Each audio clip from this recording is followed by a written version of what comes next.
Really, Haley? Gatorade? Girl, your man is down there nearby having a stroke and you bringing Gatorade to the party? See, y'all better leave these young women alone before you mess around being left from up out of here and nestle down there slapping on folks down to the casino. Child, let me start up this intro. Meet the Duprees. They're the ones that run things behind the gates of their private community.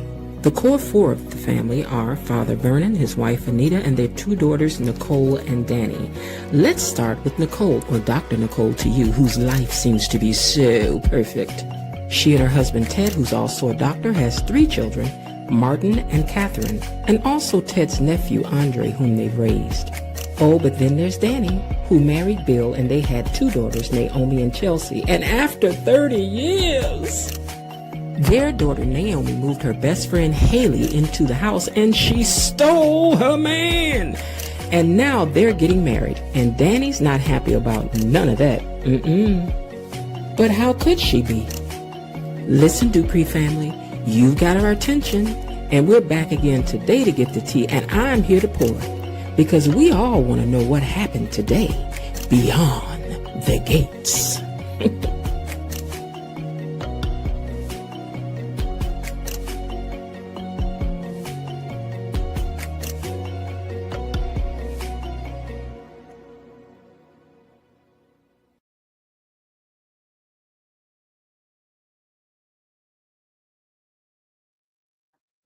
Just got paid Friday night, party's pumping, feeling right.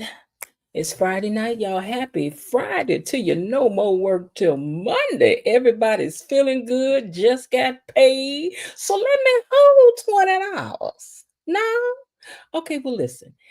How about you just support the channel by hitting that like button? Or subscribing to the channel. How about you do that for me since I can't hold $20? Huh? It's a free way to support the channel and say thank you, Miss Jen, for all this good content you be pushing out, for all this time and energy that you put into things. And I will appreciate it because as of today, I needed 8 more people to make it to 22 subscribers. And you know we're trying to get to 3,000. So can I get 8 of you?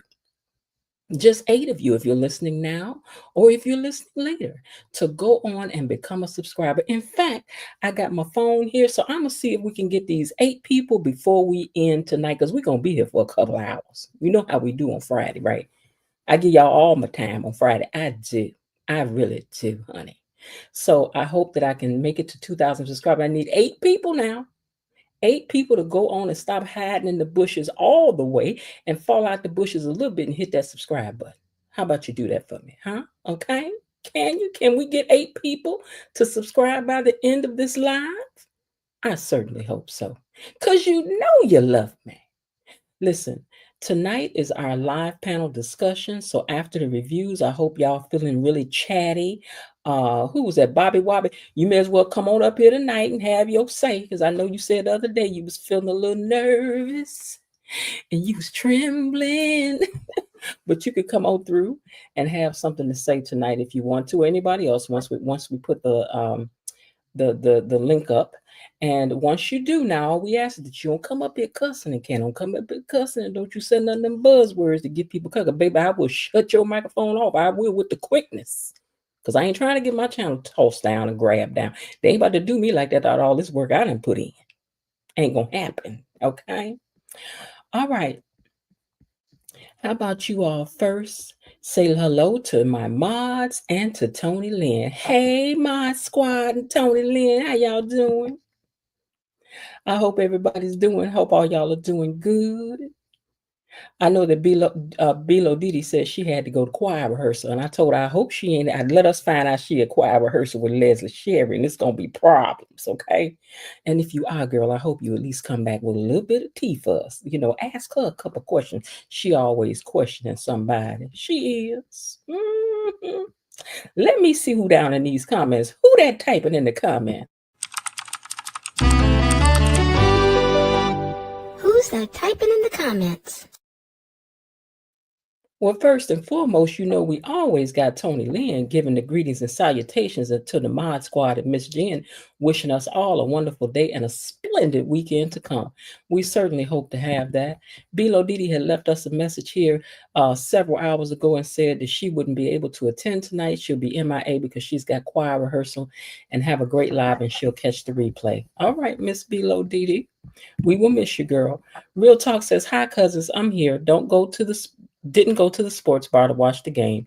No one is showing it. Everyone is more focused on the NBA finals, so I'm watching it at home on TV." All right, good to have you. Linda, which is her last day before she takes off on the sunny seas and enjoy her vacation, says, "Greetings, Tony Lynn, Bilo Didi, Miss Jen. Real Talk, gatekeepers, peepers, creepers, hedge hoppers, and bush watchers, and to hit that like button on the way in." Okay, and she said hello to the Mod Squad too. Tony Lynn also says his hello to cousin Lynn and tells her to enjoy her. He said, "I wish you a bon voyage and safe travels and fun times on your cruise." She said, "Wine tonight, Stella Rosa Peach." See, I can say that. Stella Rosa, you got Stella Rosa, Stella Peach. But okay, I see that I can say. Elaine T is in the house and says hello to gatekeepers and glad to see you, Tony Lynn. Because Tony, we was over here fretting about you, child. And he also says hello back to you. And Elaine says that you were missed and you cannot join and greet us. And missed when you cannot join and greet us. Okay, let's see who else is down in here. Tony Lynn says, "Thanks back to you." Bobby Wobby is in the house. Says, "Hello, everybody." Hey, Bobby Wobby. E Daddy's in here. Y'all know E Daddy gonna be up in here on Friday. What else he gonna be doing but coming over here hanging with us? Okay. And he says, "Good evening, gatekeepers." He says, "It's official now. Kat is my BTG hate list." She on your hate. Don't hate nobody. Don't do that. Don't do that. Oh my God. KB says, "Hey, y'all, Miss Jen, Mod Squad, Tony Lynn, and gatekeepers." Hey, KB. And she says, "Hi to those buried in the bushes, waiting in the weeds, tuning in from the trees, and even hiding in the hedges. Make sure you smash that like button." And Mr. Raven Maniac 1 says, "Hello, everyone. Thanks for keeping the gates open. As always, child, the gates is open. Always open. And don't forget now, we need 8 subscribers before we end this live. If this thing over here don't set 22 subscribers, I'm going to whoop somebody tonight. Now, I mean that. Somebody going to get it, honey. Somebody going to get them. Go get my switch off the tree. Y'all got any Southern parents, you know what that means. Let's see who else is down here. Lil Harden is here. Of course, Lil is here. She says, "Good evening, Miss Jen and gatekeepers, and good evening to you too." Linda says, 16 watching, 13 likes.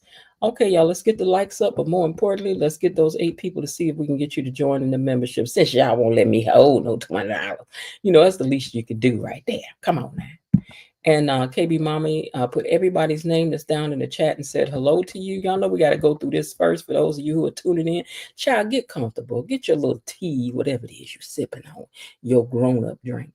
And come on in here and join us and holler and get, you can talk back to your computers or devices about who done got on your nerve today. Because I know one thing.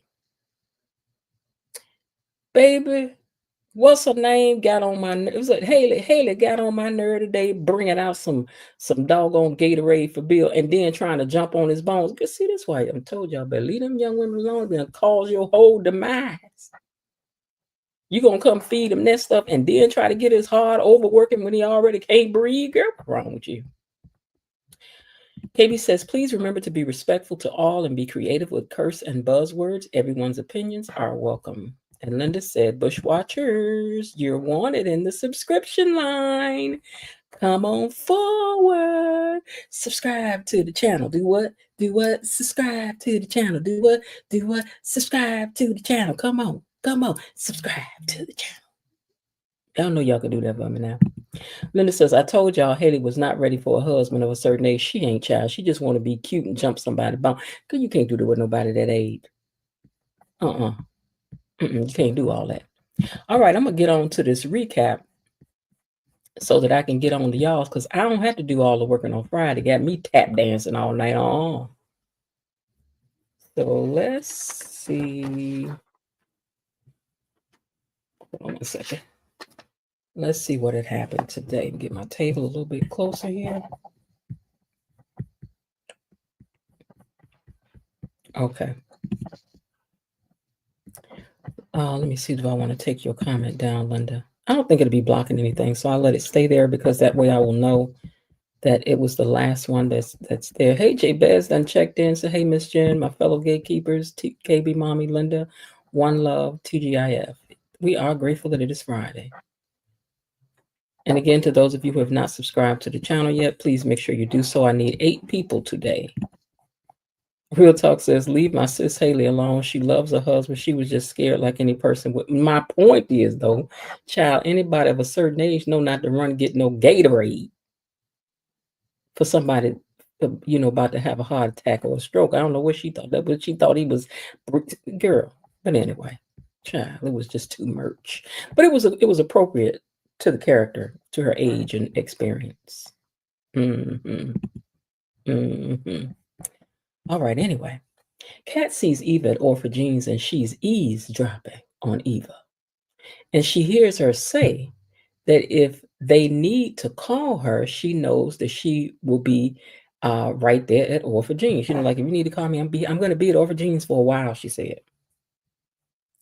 And then she also mentioned how she didn't have many places to go since she wasn't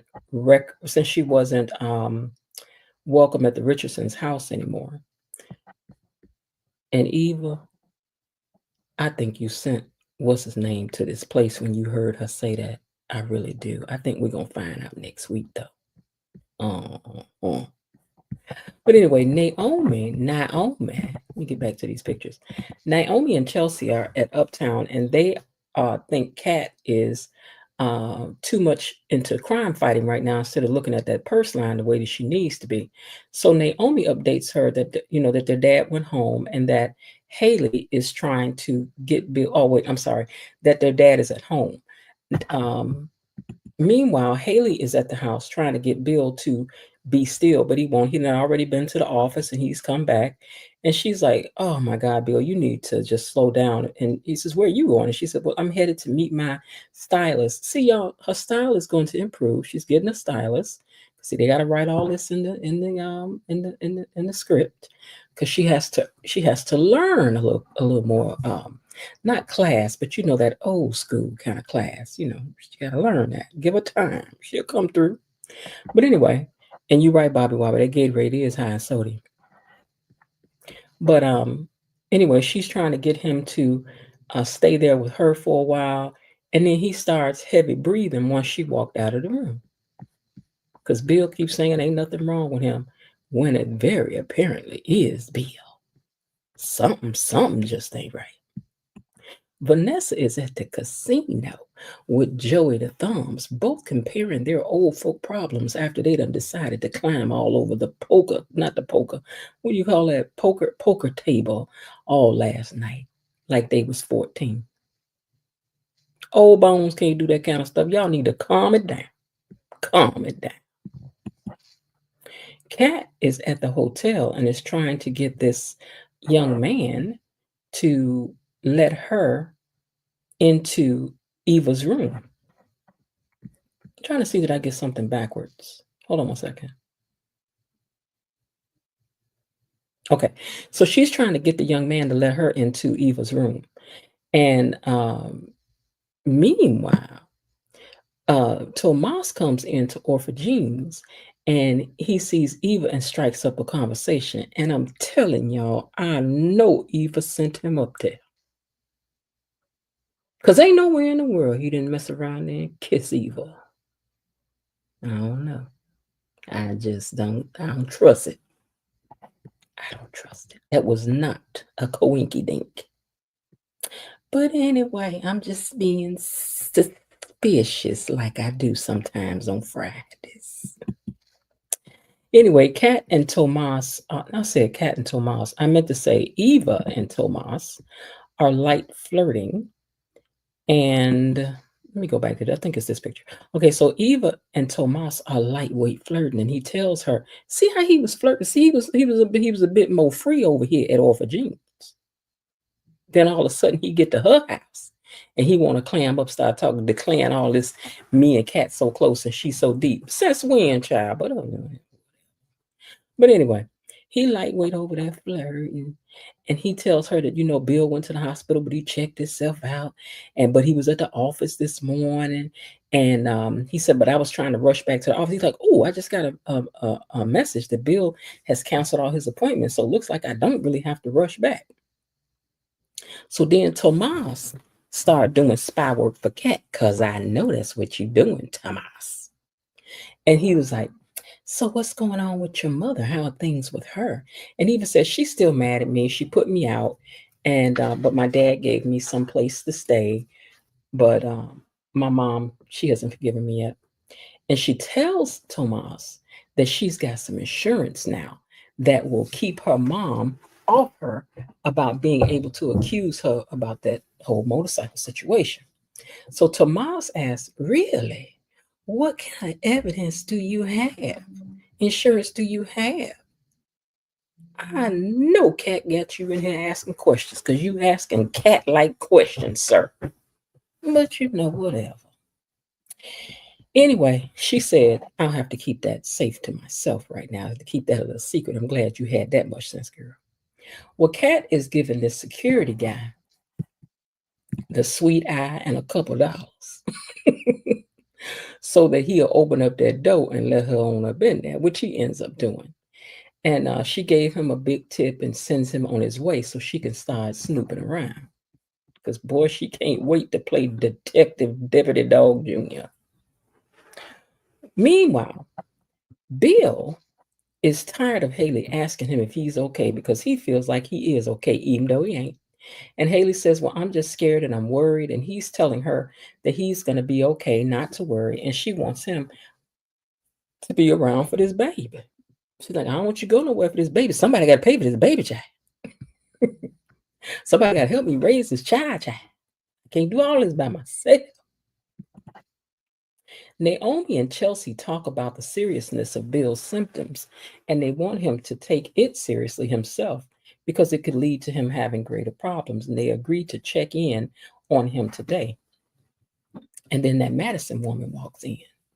Here's a funny thing. A lot of stuff I wrote down about her I had to change, because my head is down, like I always tell you guys when I'm writing. So until I go back to take pictures, sometimes I don't see things, and I didn't see that it was revealed who she was later in the episode. So, but I still think there's another reason why she's being so mysterious. We just have to wait to see. Okay. So anyway, let me go back to my notes. They run into the Madison woman again, who walks in and she just reappears like a rabbit in a hat. And Chelsea is intrigued. Mm-hmm. Mm-hmm. And her sister was suspicious too. At the hospital, Derek, hold on, how did I get that out of whack? Hold on, y'all, let me find this picture. I just have to use this one. At the hospital, Derek has popped up and asked Haley for a date. And she wanted to in person. He came to ask her for a date and he wanted to do that in person. He misses them shacking up, even though he was too messy for her. Child, don't y'all move back in no more. We can't take it. Please don't. Please don't. Just don't. At the Vanessa and Joey, let me go back and find it. I don't know how these pictures got out of sync. I hate when that happens. Oh, I see what happened. I didn't continue with these pictures, so I had to do this coming down. Okay. So at the hospital, Vanessa and Joy, the jackhammer, are at the poker table reminiscing when he tells her that they are expecting a little company, and it turns out to be her husband, Doug. Child. Just messy. And she's like, what is he coming for? And he said, oh, you about to find out, girl. You sure is about to find out, and we can't wait for you to find out. Just hold on, girl. Love ain't what you thought it was. It ain't what you thought it was, girl. Haley and Bill are sitting there talking and chit-chatting and smooching and carrying on. And he has an episode. and she runs to get him a sports drink. Oh, I got the wrong picture. Hold on, because I got to find this picture now, because it took me forever to freeze this thing in frame. Okay. She runs to get him a sports drink, a Gatorade. As Bobby Wobbly pointed out, baby, this is full of sodium. What are you doing? You may as well go get him one of them doggone Red Bulls. You go get him this, girl. Mm-mm. Mm-mm. Girl, you got to keep up with what somebody his age need, other than jumping on them every 5 minutes. You got to learn how to deal with being with somebody of a particular age. But anyway, she got him some Gatorade, not no water, not a call of 911, but some Gatorade, the blue kind, to match the walls in this house. But anyway, Tomas and Eva are talking deep like they always do.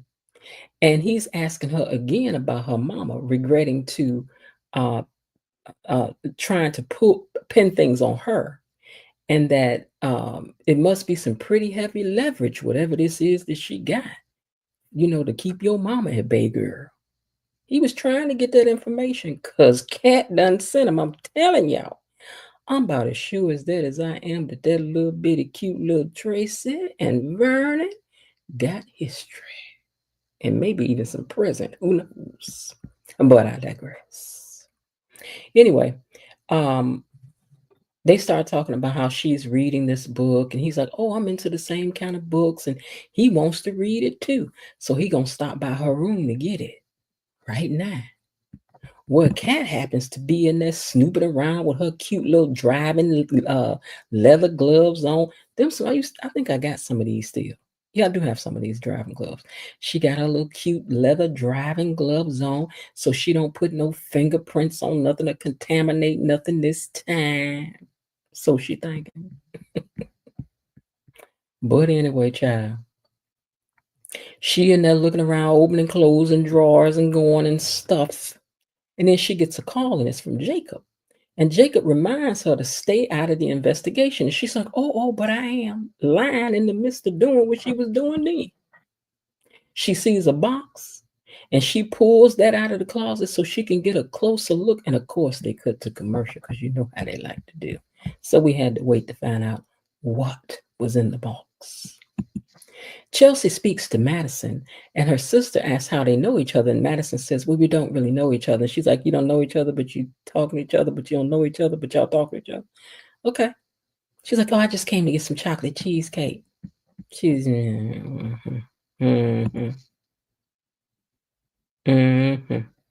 That's her.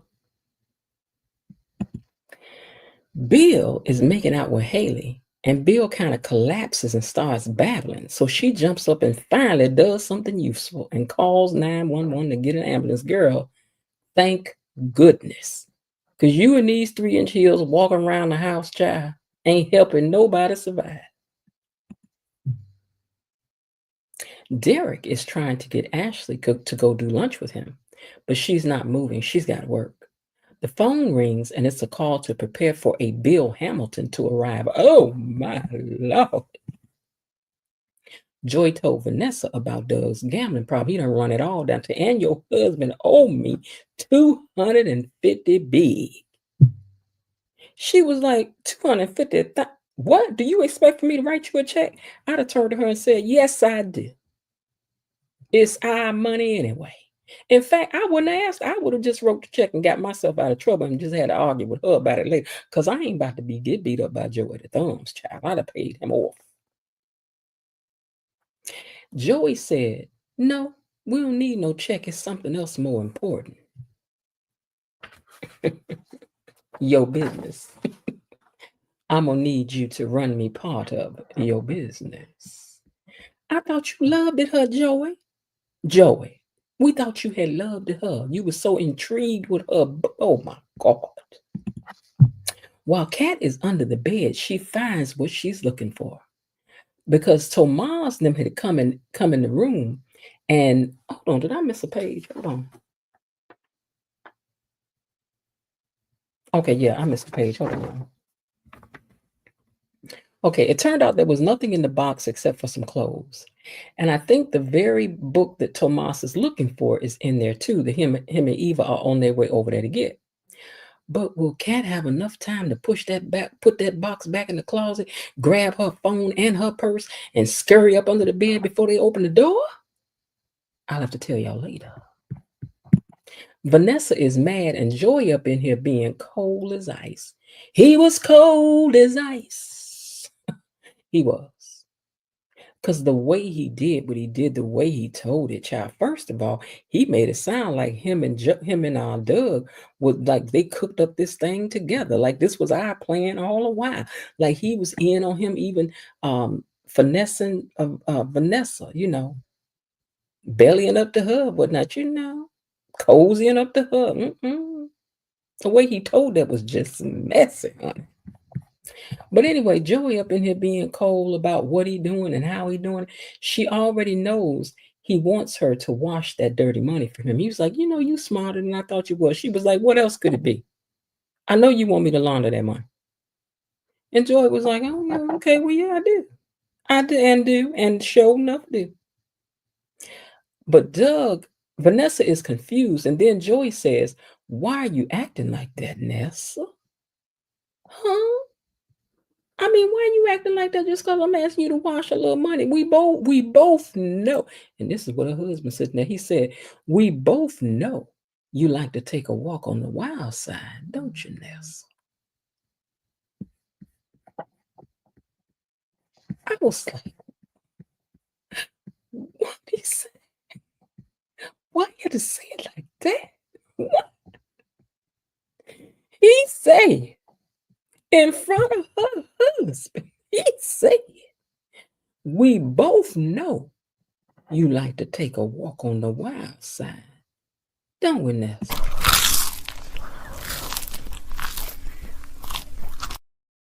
And I was like, oh my Lord, let me grab my imaginary pearls. My God, that was just some dirty, nasty work, Mr. Joy.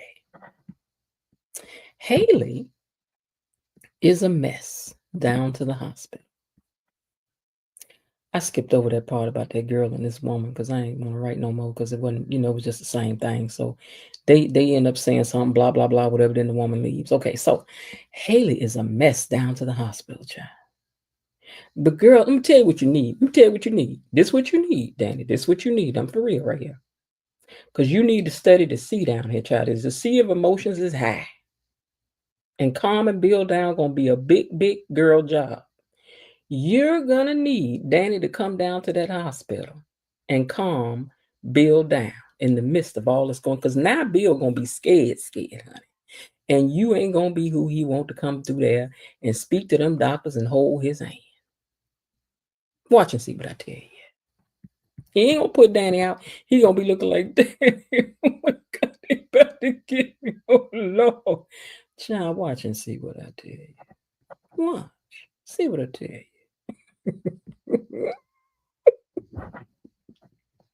And have you called his daughters yet? Have you called the man's childrens to let them know their dad is down there to the hospital laid up? Baby cat done jumped up under that bed and left that box out.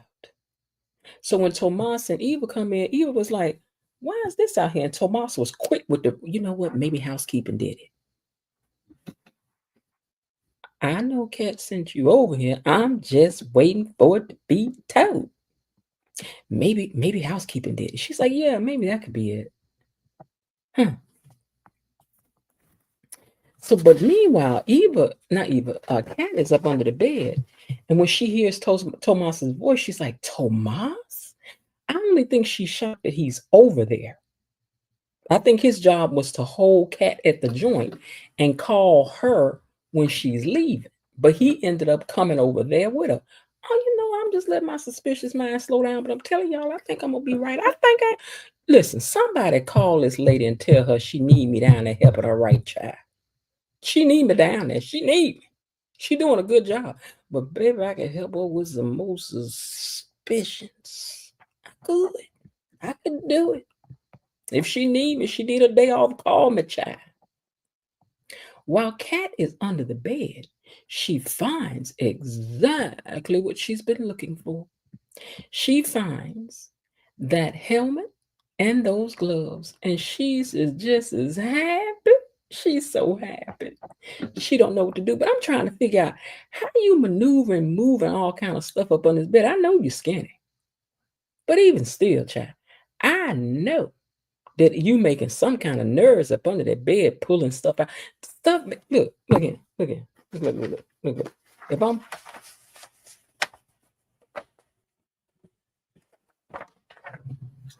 up under the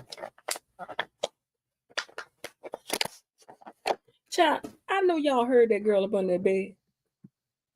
Cause I know I'd have heard a baby with these supersonic ears I got. I'd have been like, who is that? What is that? What's going on? KB Mommy said, let's get those likes up. 32 watching, 26 likes. And don't forget, I need 8 people by the end of this broadcast to go on and make the commitment for me and become subscribers. Can you do that for me? It is Friday. Y'all pockets full. And it's still going to be free for you to do that. If you're feeling generous, let the Lord move you. And hit the like button and subscribe. Thank you. Okay, getting back to this now. Hold on, let me make sure I'm at the right. Doug got up and he left because Doug had heard enough. Especially when he done said, you like to walk on the wild side. Wild thing. Doug was like, oh no, I got to go now because y'all just flat out just being disrespectful. Flat out disrespectful. Let me see what Mr. Raven Maniac once said. There would have been a whole lot of fireworks if Thomas hadn't resisted all of Eva's lusciousness while the kitty was hiding under the bed. I'm not sure if he would have been able to resist. He wouldn't have, but I think that he knew that she could have still been in that room. That's what I think. Because then none of this fit. None of these pieces was fitting together for me. None of it. None of it. I think he gonna double back and be like, you know, Eva, I really do got feelings for you, girl. We gonna see. But anyway, Doug hightailed it up out of there because Doug done had heard enough. Had heard and seen enough. And then Vanessa went off. Honey, she went off on him. She did. She said, I feel like you played me. And he did, girl. He played you for sure. She said, I feel played by you. I thought that what we shared was real. And I feel manipulated. You was, girl. You was manipulated and you was played, girl. You was. And she says, I'm sure he will, I'm sure he will finesse his way right back into her heart and into her business to launder that money, though. Because he done learned you, Nessa. Y'all watch. She's going to be like, I'll give it a try. I don't know why I am, but I'm only doing it for my husband. But the minute, the moment, the second that he's paid you this $250,000, we are done. But child, you know, once you get in bed with somebody ain't no good, you can't just get out. It's like a gang, baby. Once they jump you in forever. Tomas and Kat almost share a kiss. But he tells her, listen, I like Kat, and my heart is with her. See, I like you a lot, but I think we got something special.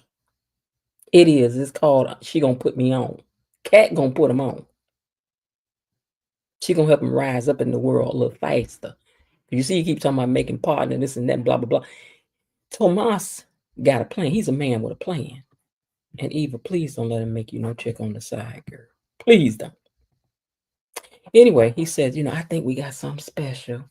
And I really want to see where it goes. And Kat up under the bed hiding, just cheesing from ear to ear. She cheesing so hard, I know both her ears was wet from grinning so hard. I know they was, girl. But he did hug her, though. He didn't get up out of there without putting his hands on her anyway. He hugged her. He was like, yeah, but I'm going to try to see things through with Kat. And then Eva says, please don't tell anybody about any of this. And he says, oh, I won't. Then she gets a call from Laura. He leaves. And then she gets a call from Laura asking her to come and help her. And she grabs her stuff and she leaves. But here's the other thing that we know now. Kat done heard that her and Laura are in touch with each other. I wonder how that will be spun or used later. We had to wait to see. Well, once she leaves, Kat grabs that backpack and all that good paraphernalia up in there and bops right on out the door. Happy as a lark. She got Tomas, she got that backpack, and she didn't get caught. I think she having a good day.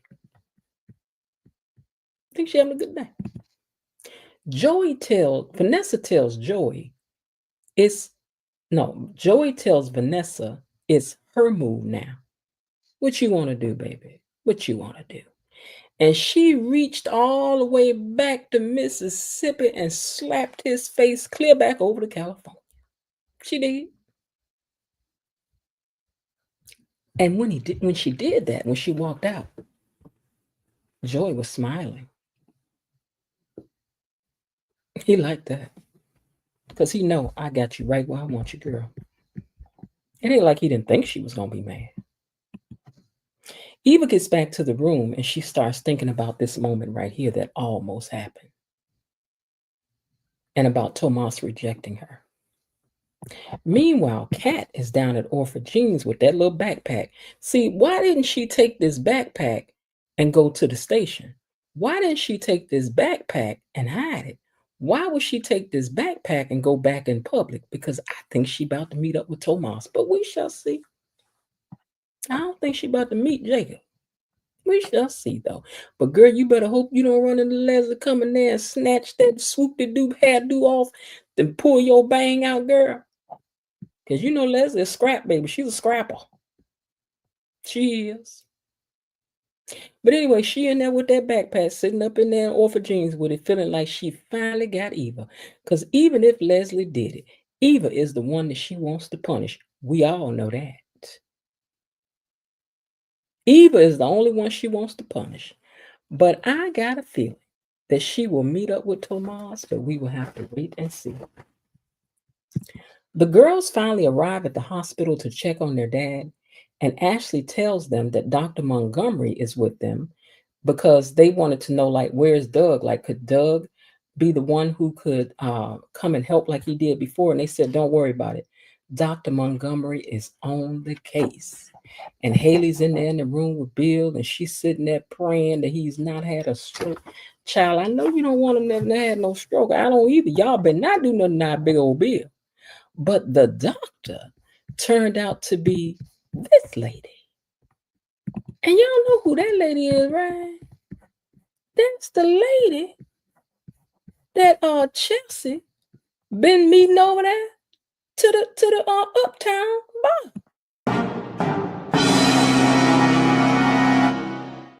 And in just a minute, they about to come face to face. And you know what this means, right? This means that the mystery lady is going to be the one taking care of her dad.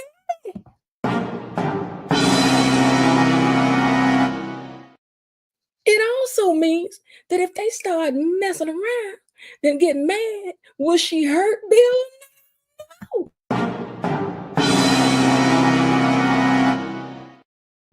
Child, it's about to be something. I can't wait for them all to come face to face. And I know another thing. This better not be nobody that Leslie, Laura, Sherry, Dana, Hannah. This better not be her sister Lulu Lewis. This better not be Lulu's little sister in here pretending up to be a doctor. Because, girl, you knew, but then again, Ashley said her name, so I hope she ain't new. But yeah, isn't that a coinky dinky? A coinky dinky. Everybody's face about to be broke up in here. Ooh, child. Well, that left us with our questions, which for me was just looking at next week's clips, right? The little clips that they showed. Let me get back down into these pictures. Looks like Andre. and Danny are nearly caught by not only Cat and Chelsea, but by Vernon too. Are they finally about to find out about Danny and Andre? Huh? It also turns out that the helmet and gloves, I forgot to upload a picture. It also turns out that the helmet and gloves are a match for whoever was riding that motorcycle.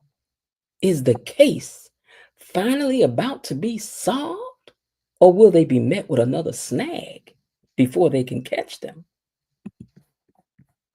And more importantly, somebody tell me, Articulates, is it going to be a show or no?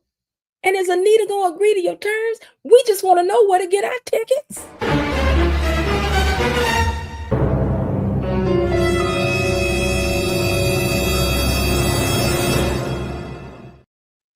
Because listen, I thought about something, right?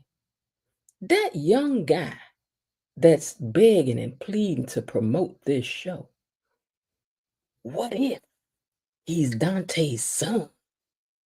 What if he's only out there as the front man and Dante is really going to be the one producing this concert after they sign on the dotted line and they ain't got no choice but to do it? Child, I don't know what I'm going to do if it turns out to be true.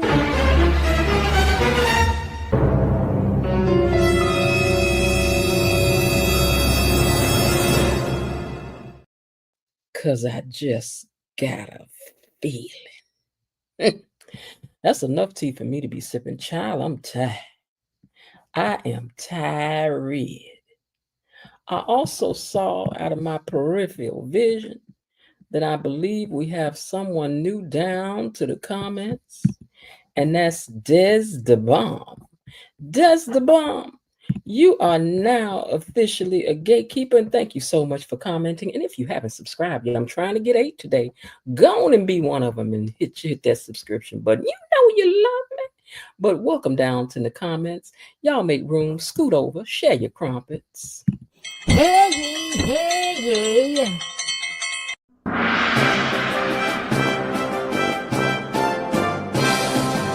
Gatekeepers, a decree from the Queen. Enough. Be seated. Welcome, Des Bomb. We appreciate you. And please make sure you roll on back through here and tell a friend to come over here and gossip with us about these doggone Duprees. Because it's what we love to do and what we do best. It is.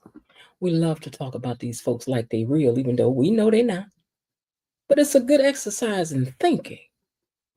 We love it. We do. All right, y'all. Let me copy this link. Hold on. Invite. Copy. Get over here and drop this link for y'all. So I ain't gonna waste no time today. Okay, now let's stop playing now. Oh, Lord, I hate when this happens. Hold on. Let me try this again, y'all.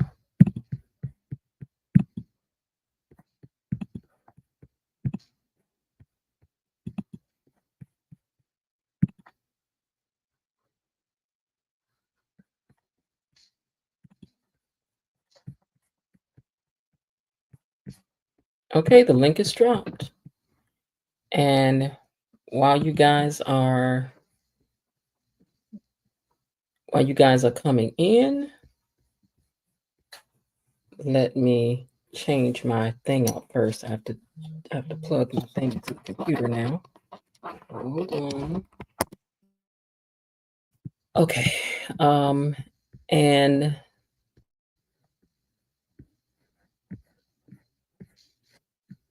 the lines are now open, and you know you want to gossip, so share what you thinking, what's on your mind? Share what you thinking, hey, what's on your mind? Share what you thinking, tell me what's on your mind? Share what you thinking, hey, what's on your mind? What you thinking, what's what's on your mind? Say what you thinking, what you thinking. Hey, what's on your mind? Say what you thinking, what you thinking. What's on your mind? Say what you thinking, what you thinking. Hey, what's on your mind? Hey. Come on up here. You know you want to gossip. That's why you my best friend. That is why y'all my best friend, because y'all like to talk about these doggone Duprees just like me and do. All right, I see you guys starting to come in back here in the back door. I see y'all in the back door. Let me get my other phone. Seems like I saw something I was going to share with y'all while you guys are coming in. Let me pull up my phone and see what did I screenshot this week for y'all. Oh, I appreciated that Ronald Dobbins had put down a comment down in the comments after we were live. Just some interesting background information. I just appreciate it. It says Anita was a popular singer from the Chicago projects when she married Vernon, whereas his family was old money. His father was an architect who founded the Fairview Crest Community and Country Club in 1951. I wonder what kind of problem she had being accepted by the Black upper class. Maybe a part of the reason why Anita is so vehemently told Eva that she would never be a Dupree, even though Eva would be a Richardson. Is that what she fought when she fought so hard to be one? So that would be interesting to know. Would she have the same kind of I don't know, like empathy toward her, knowing that she had to claw and fight her way into the same kind of community? So she may as well be nice to that girl. And then people are saying that they don't have his name down here, but he done played every mean person in every movie. That people are trying to speculate on who is Dante Green, but it ain't been announced yet. So I ain't messing with that yet. Okay, let's see. Oh, I also looked at on this soap, on this thing that's for soaps. They were talking about, hold on, let me go. Okay. So it was saying that it was talking about what storylines for May sweeps worked and what didn't, and who did well in the sweeps and who didn't. So one of the hits it said was, of course, Beyond the Gates. Okay. It said the hit was Life of the Party. The glass that Beyond the Gates Leslie is looking, wait, might look like it's full of champagne, but it's actually tea when it's spilled over. Okay, but anyway, it was saying that one of the hits was Beyond the Gates storyline for the month of May for sweeps, but that one of the big sleeps was the storyline of Ashley and Derek. It says it doesn't help that she has far more chemistry and would be than she would with Andre. So they're saying that they are boring. Another hit was Anita's storyline about the articulates. Another hit was, of course, Eva and her mom's storyline and how all of that came out for the month of May. And also, people like the storyline about Haley being pregnant. What missed was Vanessa, Joy, and Doug's storyline, which I thought was mildly interesting. It wasn't boring, but it wasn't great. It was right in the middle. So I don't know if I said it was a miss, but it could have almost been. But it said the best soap, the new soap on the block, Beyond the Gate, hits the ground running and simply never took its foot off the pedal. Now that's true. For our money, it's the best thing to happen to daytime television since the invention of the cliffhanger. That's what they're saying about it. Best acting revelations came from Eva's character. Eva got the best acting revelation and I think she's done a great job acting. The most complicated went to Haley as her becoming a social climber for the back in the community. So she got most complicated. They said we're never entirely sure if it's the half. Wait a minute. It says Haley is a social climbing gold digger. Is Haley a social climbing gold digger or just a woman who she likes to say fell for an inconvenient man? We're never entirely sure, and that's half the fun of her. The other half is the hilt to which, is the girl who's playing her. So they're right about that too. The least passionate pairing is Martin and Smitty, just because there is no chemistry like really between those two. So anyway, that's some stuff that I found. All right, you guys, let me take this picture down and then add you guys to the stage. Give me a second.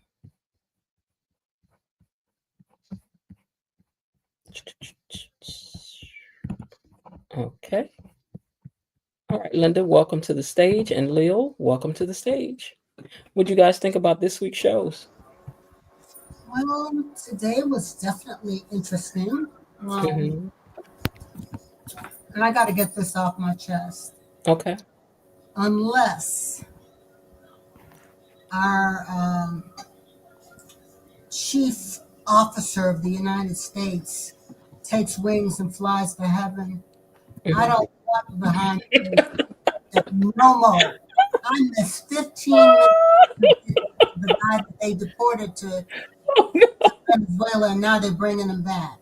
Oh Lord, I girl. don't mean to sound insensitive, but I was ready for the show, and they upset me today. Well, they better hope that they done brought him back for a fair trial and not in one of these ramrod court Well, systems. they're But saying that's neither here the nor whole there. bunch of stuff, so But it yeah, doesn't. I hate when they preempt too. I don't like that. And if they do, they should at least put it on later at night. Thank you very much. That's the least they could do.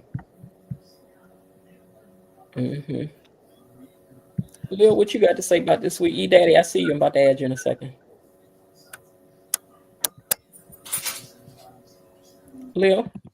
Oh, what do Uh, I have to say about it? I am just so fed up with Kat.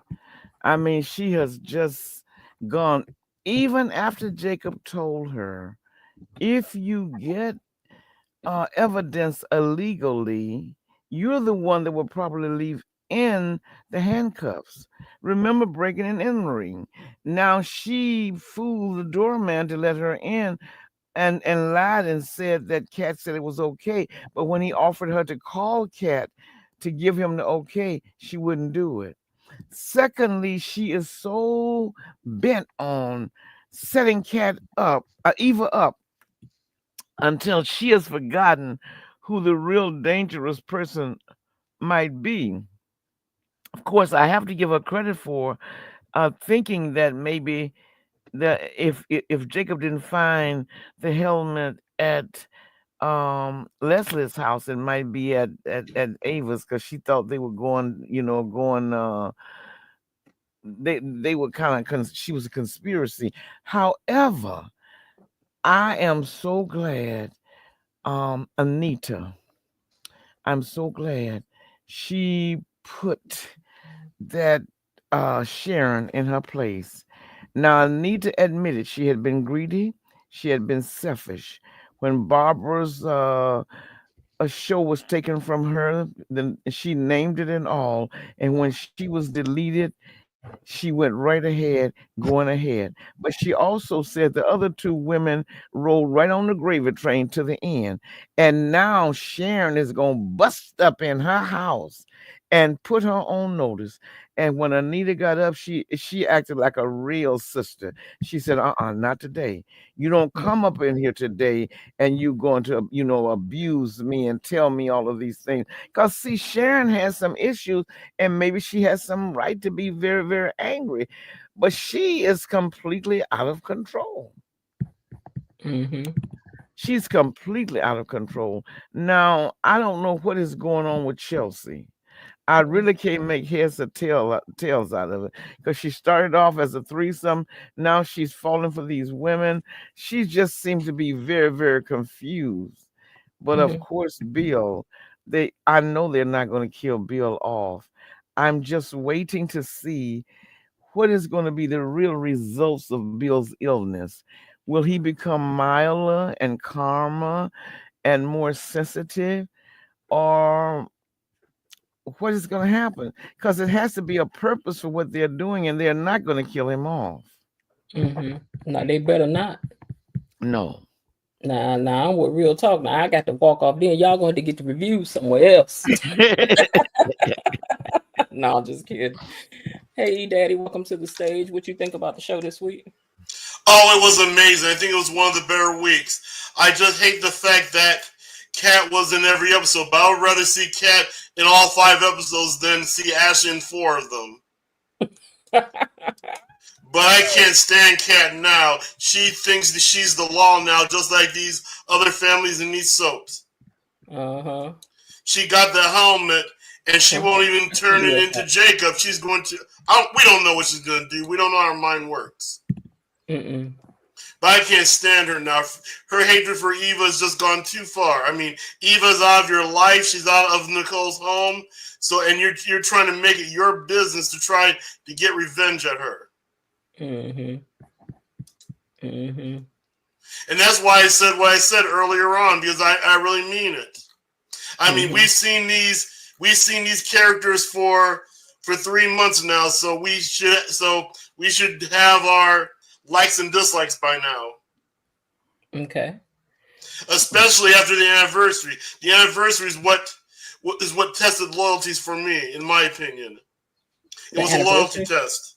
Oh, okay. Okay. Uh-huh. Nicole and Ted's anniversary, that was the loyalty test to me. I saw it as a loyalty test. Okay. I think it was a loyalty test. Exactly. It was for me. I don't know how other people see it, but I saw it as a loyalty test. Mm-hmm. All right. And Real Talk, welcome to the stage. What do you think about this week's show? It was good. I'll admit that. I mean, I have some things I want to say, but say what you want to say. I'll keep it quiet. I'll keep it quiet. You ain't got the agree with a soul, honey. Speak your mind. I have some things I want to say about certain characters, but I mean, Naomi and Chelsea. Mm-hmm. Okay, so what about the storyline with them got on your nerves this week? I mean, I think with them, like, I don't buy the sincerity behind them concerning Bill's condition. Oh, you don't think that they care about their dad? No, I mean, y'all haven't cared about him for the last how many months? So why y'all caring now? Sometimes it takes tragedy to bring people back together. Why y'all caring now? Like, I don't understand. How many times has Bill tried to make things better or to smooth things over? How many times? How many? How many times has he done it? You done tried it a few times. And they've refused. Like, I don't understand. Like, at least he's trying, he's making some attempt. And Naomi, ooh. You said that got on your nerve. That girl makes me mad. Like, oh. I got a feeling that things are going to turn, and that a lot of characters probably that we like are going to show us something we're not going to like, and then some that we don't like are going to show us something we're going to start liking them. Because I think that's how I felt at the anniversary. Exactly. Cat won't turn it back around. The anniversary was the first loyalty test for me, and I believe there'll be many more loyalty tests. The anniversary for me was just the first one, because a lot of things changed after the anniversary ended. I never doubted that Naomi has a real deep love for her dad. But by the same token, she was so angry and so disappointed she couldn't show it. Every time he gets sick, she look how she acts, and then she gets to the hospital and she's carrying on like she wants them to hurry up and do something for him. So there's no doubt in my mind there's love there, even about when he daydreamed about how they used to sit and debate cases at the dinner table. Now Chelsea, I really don't have any feeling. I don't know where her loyalties are, how much she really care about Dad. But I have no doubt in my mind, Naomi is Daddy's girl. Naomi was hurt beyond words with what happened, and she allowed that anger to just stay down and just boil and boil and boil. But she definitely loves her dad. Bobby Wobby said your voice sounds like Maya Angelou. Oh, well, thank you. I love you some Maya Angelou, honey. Thank you. I mean, I always said, if anything happens to Bill, I am holding Naomi personally responsible. This is her fault. She did this. And in next week's promo, she's actually saying, this is my fault. I am the reason he's in the hospital. And I'm actually surprised that she's taking responsibility. I'm genuinely surprised that she is. And she should. It's her fault. Her and this ridiculous lawsuit that she's doing. Elaine, This I'm gonna submit ridiculous something you said lawsuit. before. That's what's bringing on all of this stress on Bill. And she's claiming that she's doing it for the woman. She's not doing it for those women. And that's another thing I want her to admit to. You're not doing it for those women. This is about you and getting revenge. And for what? She is not representing those women any longer, is No, she? but she started it. That's the thing. No, they She put the case started it. together. They put the case together and asked her to be their lawyer. Yes, but she started it and she wanted to go through with the case. But then she backed out at the last minute. So she was the one who started it. And she was going to try and take down her father. And for what? But because what? He doesn't want to be with her mother anymore? Real talk, real question. I'm sorry. Go ahead, Lil. I think Bill really was secretly looking forward to it because he is very proud of Naomi. He is proud of what she's made of. And he sees Naomi as a Bill Jr. And they were going to get together in the courtroom and they were going to wash each other's faces. I think he really, really, really wanted to do that. But now whether Naomi had the right desire, why was she doing it? I'm not sure if she was doing it for the right reasons. And I do believe, as you said, a lot of it was unresolved anger. I really believe a lot of it was unresolved anger. And real talk, is my question. Is there anything that they could write into the character that would redeem her for you? I don't know. Maybe I would like to see maybe Haley and Naomi make some kind of peace. I mean, they don't have to be friends or go back to being best friends, but I would like to at least see them be civil with each other. Yeah, at least that's what I would like to see. Yeah, I think that they're gonna have to find some peace because after a while it just gets old. Yeah, it does. It really does. Yeah. Because I really would also like for Naomi to open her eyes and see that, Bill really does love Haley. Because she's of the belief that they don't love each other. That Haley is purely there for money or whatever. But I don't think that she is. I think there is some modicum of love there. And I would really like for some kind of event, something to happen to see, for them to see that. I would really like for them to see how much she does love their father. And another thing I would like to see too, I would like to see Naomi and Chelsea open their heart to their future sibling. No, I would like that, yes. I would like to see that happen. Yeah, I would like open your heart. This child didn't do anything to you. That's right. And the thing is too, like, I honestly don't think Haley would ever keep them apart. In terms of that, like, I don't think she would ever like ban them from seeing the child. Okay. I think I don't think she would either. But you got to remember the way that Haley came into the relationship. I know you like Haley, and okay, I can understand that. But the way she came into the relationship, there's always going to be some problems. You cannot plant seeds without getting a harvest. And she has planted some horrible seeds. Could you imagine your daughter bringing someone home telling you she's homeless and her mother is gone and she doesn't know who her daddy is? And you take her into your home and make her your surrogate child. And the next news you know, she's marrying your husband. I know somebody that happened to. You do? Oh my God. And sure enough do. Oh. So that's, you have to be careful who you take into your home. And I know a lot of us women, particularly us of African descent, we're so empathetic when it comes to nurturing and listening to someone being homeless. We're so ready to reach out and to hug them and to pull them into the fold. But when you have a husband, you need to be careful who you're bringing home. Look, my mom and them done told me don't have your friends in your house like that. Thank I you. told y'all I've been raised by Southern folk. Now Yes, one thing I grew up was don't know. My mother would tell me don't be in your friend's house when their husbands come home. Don't no man want to that's come home right. and find her friends in the house. That's So right. I'm gone. If I'm visiting, your husband come, I'm out. That's right. And don't go in no married people's bedroom hanging out. That's right. You know, like don't like what guy wants to come home and you and there sitting on the bed talking to his wife? Yeah, girl, blah blah. Yiggity wiggity. So it's just certain stuff. Just I'm still old school with. Yeah.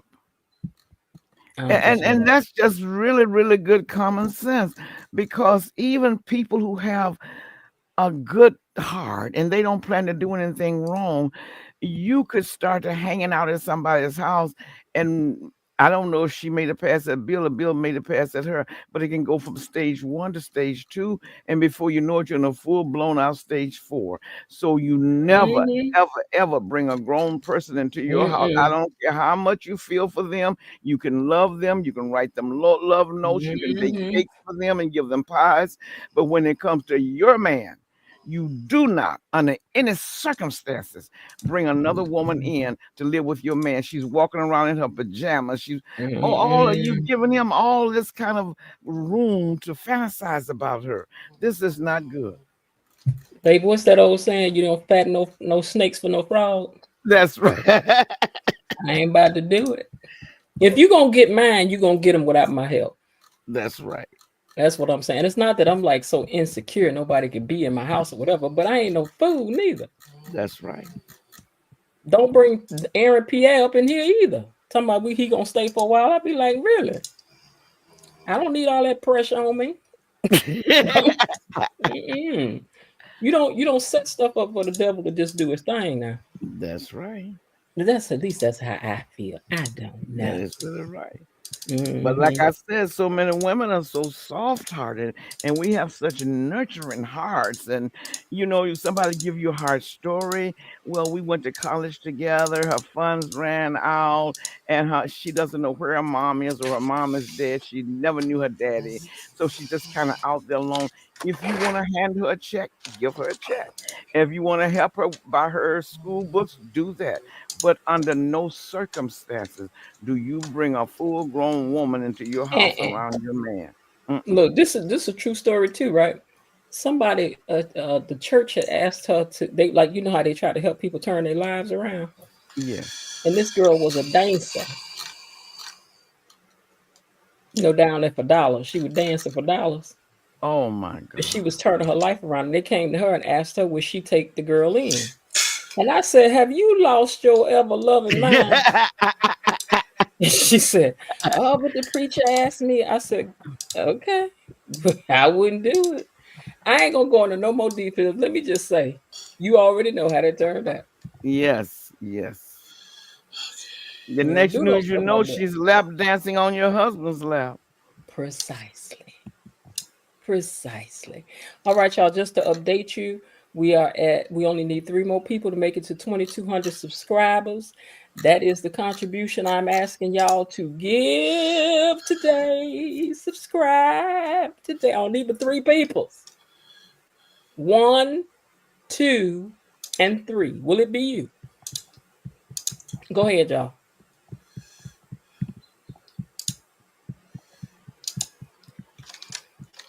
I just was, yeah. Because I think Dante got to show up. It's imperative that Dante show up. Yeah. Dante reminds me of the producer of Dreamgirls. Whatever his name was, it was played by Eddie Murphy. Oh yeah, Eddie Murphy did play that role. The boy that's playing, not boy, the man that's playing what you call was Effie's brother. I really kind of need old Ted back. I don't mean no harm. He's a good actor. Don't get me wrong. Eddie Murphy played Effie's brother? No, the guy that's playing Ted now. No, it was Jamie Foxx. Jamie Foxx played. Jamie Foxx was the man. Jimmy got sold. Jimmy got. Yeah, No wait. Murphy was. Jamie Foxx played. He played the guy that was the promoter.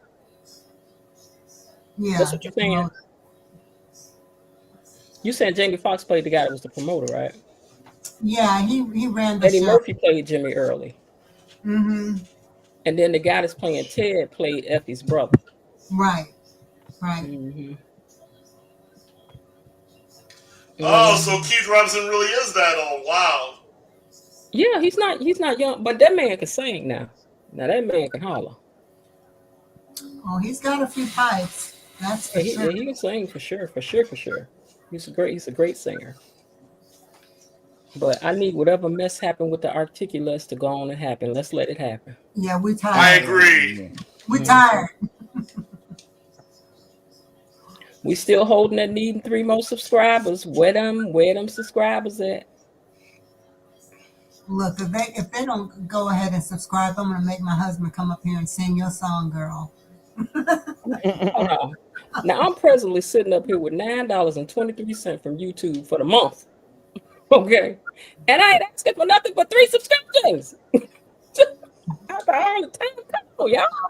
You big bank Betty tonight, huh? Girl, hold on, let me say it to you slow. I got $9.23. I am rolling, okay? Rolling. But as I said, Lynn, this is from the time for me calling you said, girl, I made 32 cents today. You be like, what? 32, girl. 32 cents, baby. Dante is probably more of the kind of promoter like Don King who misled stuff. You ain't lying. Now he was a promoter. Say what you want about Don King, baby. Don King was not to be played with.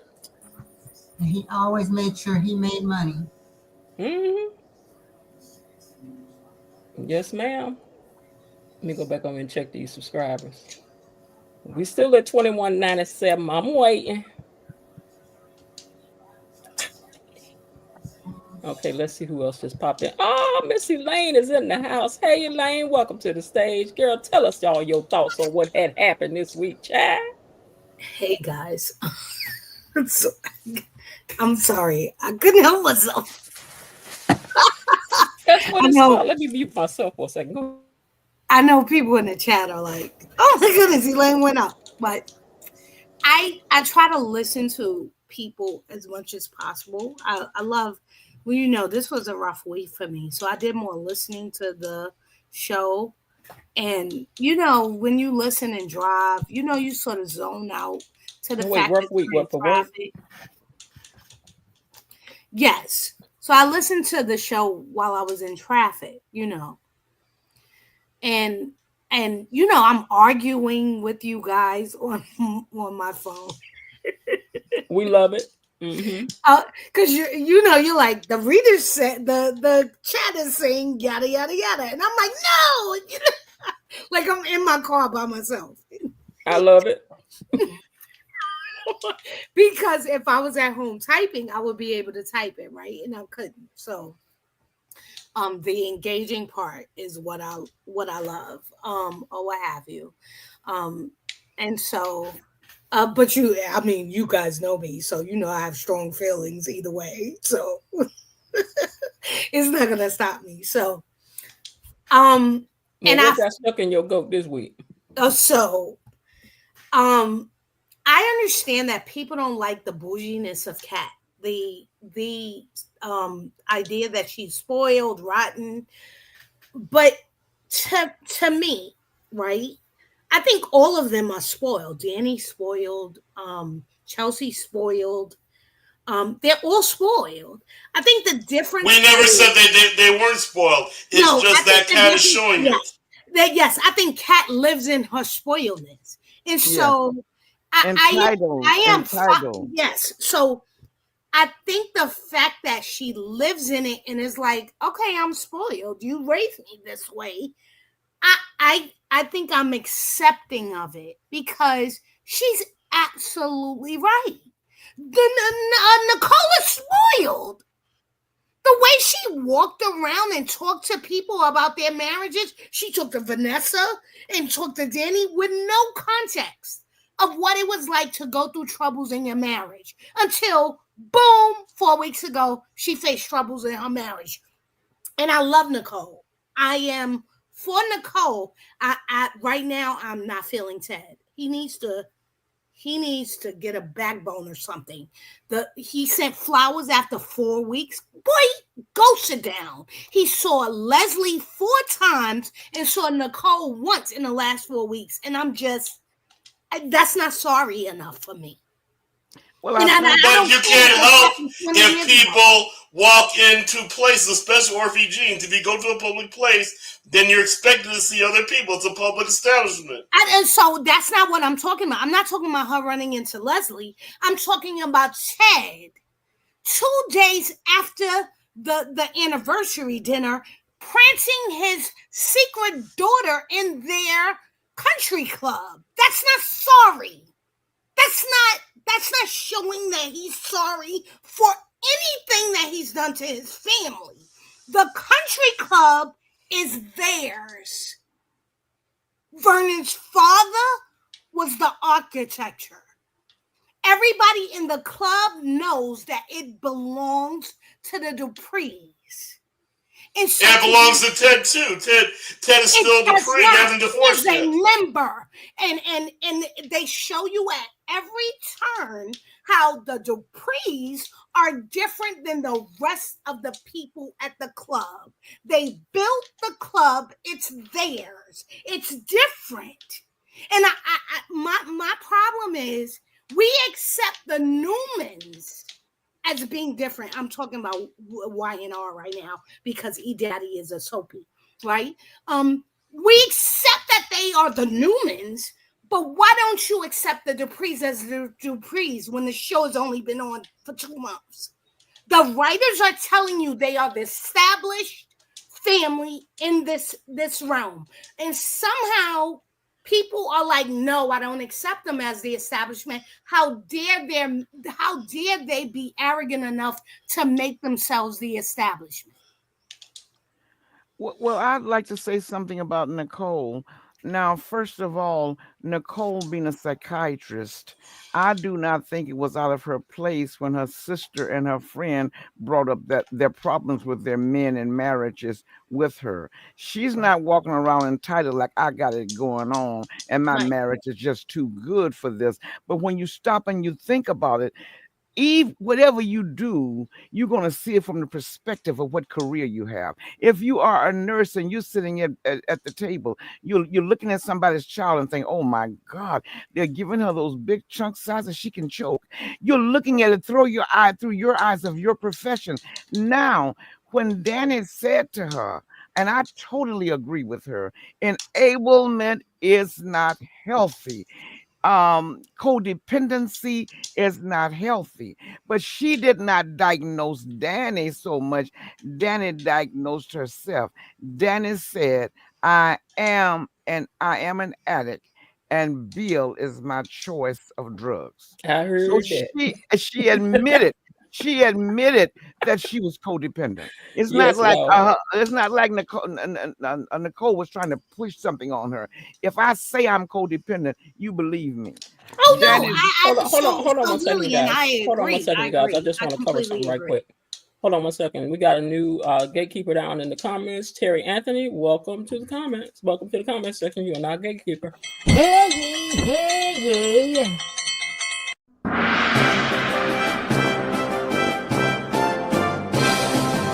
Gatekeepers, a decree from the Queen. Enough. Be seated. Welcome, Terry Anthony. Okay, you guys go ahead on with your point. Okay, so to get too far before I forget it. When Vanessa admitted all this going on, and I didn't have any idea at the time, I thought it was just the trainer. I didn't know she belonged to a whole catalog of men that she was having them to come over for service. That's just ridiculous. Now, any therapist, whether you're paying her on the clock or not, and even any person that's in their right mind, whether they're a therapist, and you bring this up, they're gonna tell you you need to find out where that hole is in your soul, and you need to do something about it. You know, there's nowhere in the world you tell me a middle-aged woman has a catalog of men and she's having them to come over to service her at her wheel. This is not healthy. And your friend, it's okay for your friend to tell you that. I have never, ever, ever, ever heard Nicole speak to anyone in a manner of descending and as if to say, I'm better than you. But she calls it like it is. You and I both know a regular girlfriend off the street, and you told her you were doing what Vanessa is doing. If she had your best interest in heart, she would tell you, you need to stop. Even if you're not a religious person at all, stop and think about the diseases. Stop and think about what one man can do with chlamydia and how he can contaminate a whole community. All these things you're doing, look at all these soul ties that you're making with these men, and you just that are servicing you. A good friend would tell you that. A good friend would tell you that you need to work on your own Lil, marriage. I agree with you wholeheartedly that if this was a friendly relationship, that would be different. But Nicole even admits that she went around like she had some better life judging people. She admits that. So when she says she did that and it comes across on the screen that she did that, maybe she did that. I'm not saying that she wasn't correct in her assessment, that Danny did need to get rid of Bill, that she was upset. I agree with her. But the way you stand in judgment of people because you think you have some man who is superior of them, even Nicole admits she was wrong. Well, I don't know. I have not seen this condescending behavior from Nicole, but I can say this is one thing. If you are a good friend to anyone, and Danny is her sister, codependent behavior, you know it's going to lead to destruction. Because eventually, when that other person pulls away and grow up, it's going to leave a hole. What are you going to do? Something happened a long time ago to Vanessa and her husband, evidently. If she's been ordering all these men from the catalog, what I mean, what kind of woman? Even women who are not nice women, who have no morals, they might have one or two men, but you got a whole catalog of men. You know this is not healthy. But And Lil, you don't have to be a psychiatrist to look right. down, to condescend. You just know it is not healthy. Lil, but this is my thing. So I think there's a difference with Danny and her, right? So because Danny grew up with Vanessa and they know how they grew up. And they know so with her sister, she feels like you know what a healthy relationship looks like, and you know you don't have a healthy relationship. So I think the dynamic between her and Danny is different when she criticizes Danny, but it's still I have this better relationship and you don't. And I think some of their arguments in weeks 1 and 2 showed that they had this friction where Danny felt like, oh yeah, you feel like you could look at me differently because your husband is so perfect. But Vanessa, I think, knows her flaws, knows who she is. And Nicole does too. Nicole and Vanessa never said you don't cheat, you don't, when they talked honestly. And Nicole knows who Vanessa is. I think Vanessa knows she's a liar, cheater, and doing all these things, but she saw Nicole as the ideal and how things should be, but she didn't think she could be there because her relationship wasn't like I know a lot of people um felt like, oh my goodness, how dare Vanessa tell Ted this? But I think it wasn't coming from a place of let me tell you because I know better. It was let me tell you because I looked up to you, Ted. It wasn't coming from a place of oh my goodness, you should be ashamed of yourself. It was I looked up to you because I thought you were what I was hoping for. And He should have Nicole is put her what I was business. hoping for. He should have put her business right in the street and told her about her catalog of men, loud talked to her right there. She was out of order, whether or not she's disappointed or not. It's okay for us to have people that we admire, but we never put another person on the throne. That throne is reserved for one person and one person only. So Nicole doesn't go there, Lil doesn't go there. You can look at things in your friends and you admire them, but at the end of the day, you all live in a human body and you are subject to sin. Now, some people have it easier than other. Now, what Vanessa's talking about, all these men she's servicing, and I'm not taking up for Ted. I do not believe in adultery. But he committed adultery one time with one season with one woman. You got all this catalog of men calling you. So what puts you on the throne to talk to someone else? I don't think she was putting herself on the throne. I think it was, so again, and don't get me confused. I'm not defending Vanessa. I'm not supporting Vanessa. But I think this was Vanessa's, I think this was the one good piece of Vanessa. Right? Because if we think Vanessa is a hoe, she's been with all these people, right? If we think all of these things, and I do think this is Vanessa. Like she has, like I'm not sympathetic of her at all today when she is between Doug and Joey, who she just slept with yesterday. I'm not sympathetic to her today at all. I'm not either, because I didn't realize she had sex. She committed adultery.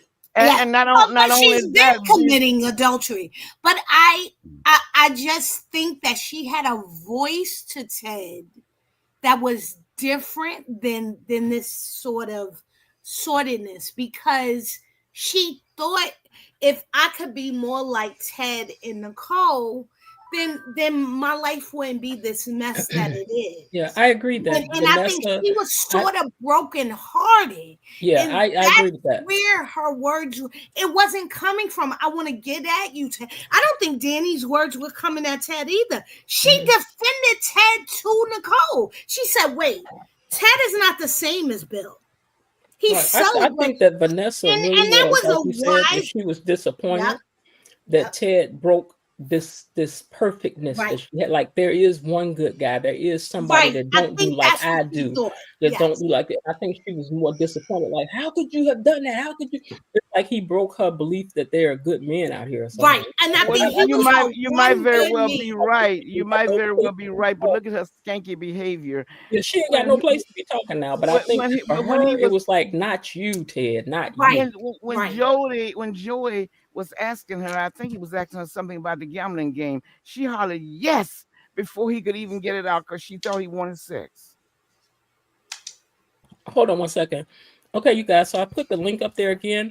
Don't you guys make E-Daddy be the only guy up here by himself. Y'all come on up here and talk too. You ain't gotta be no Martin Luther was the king.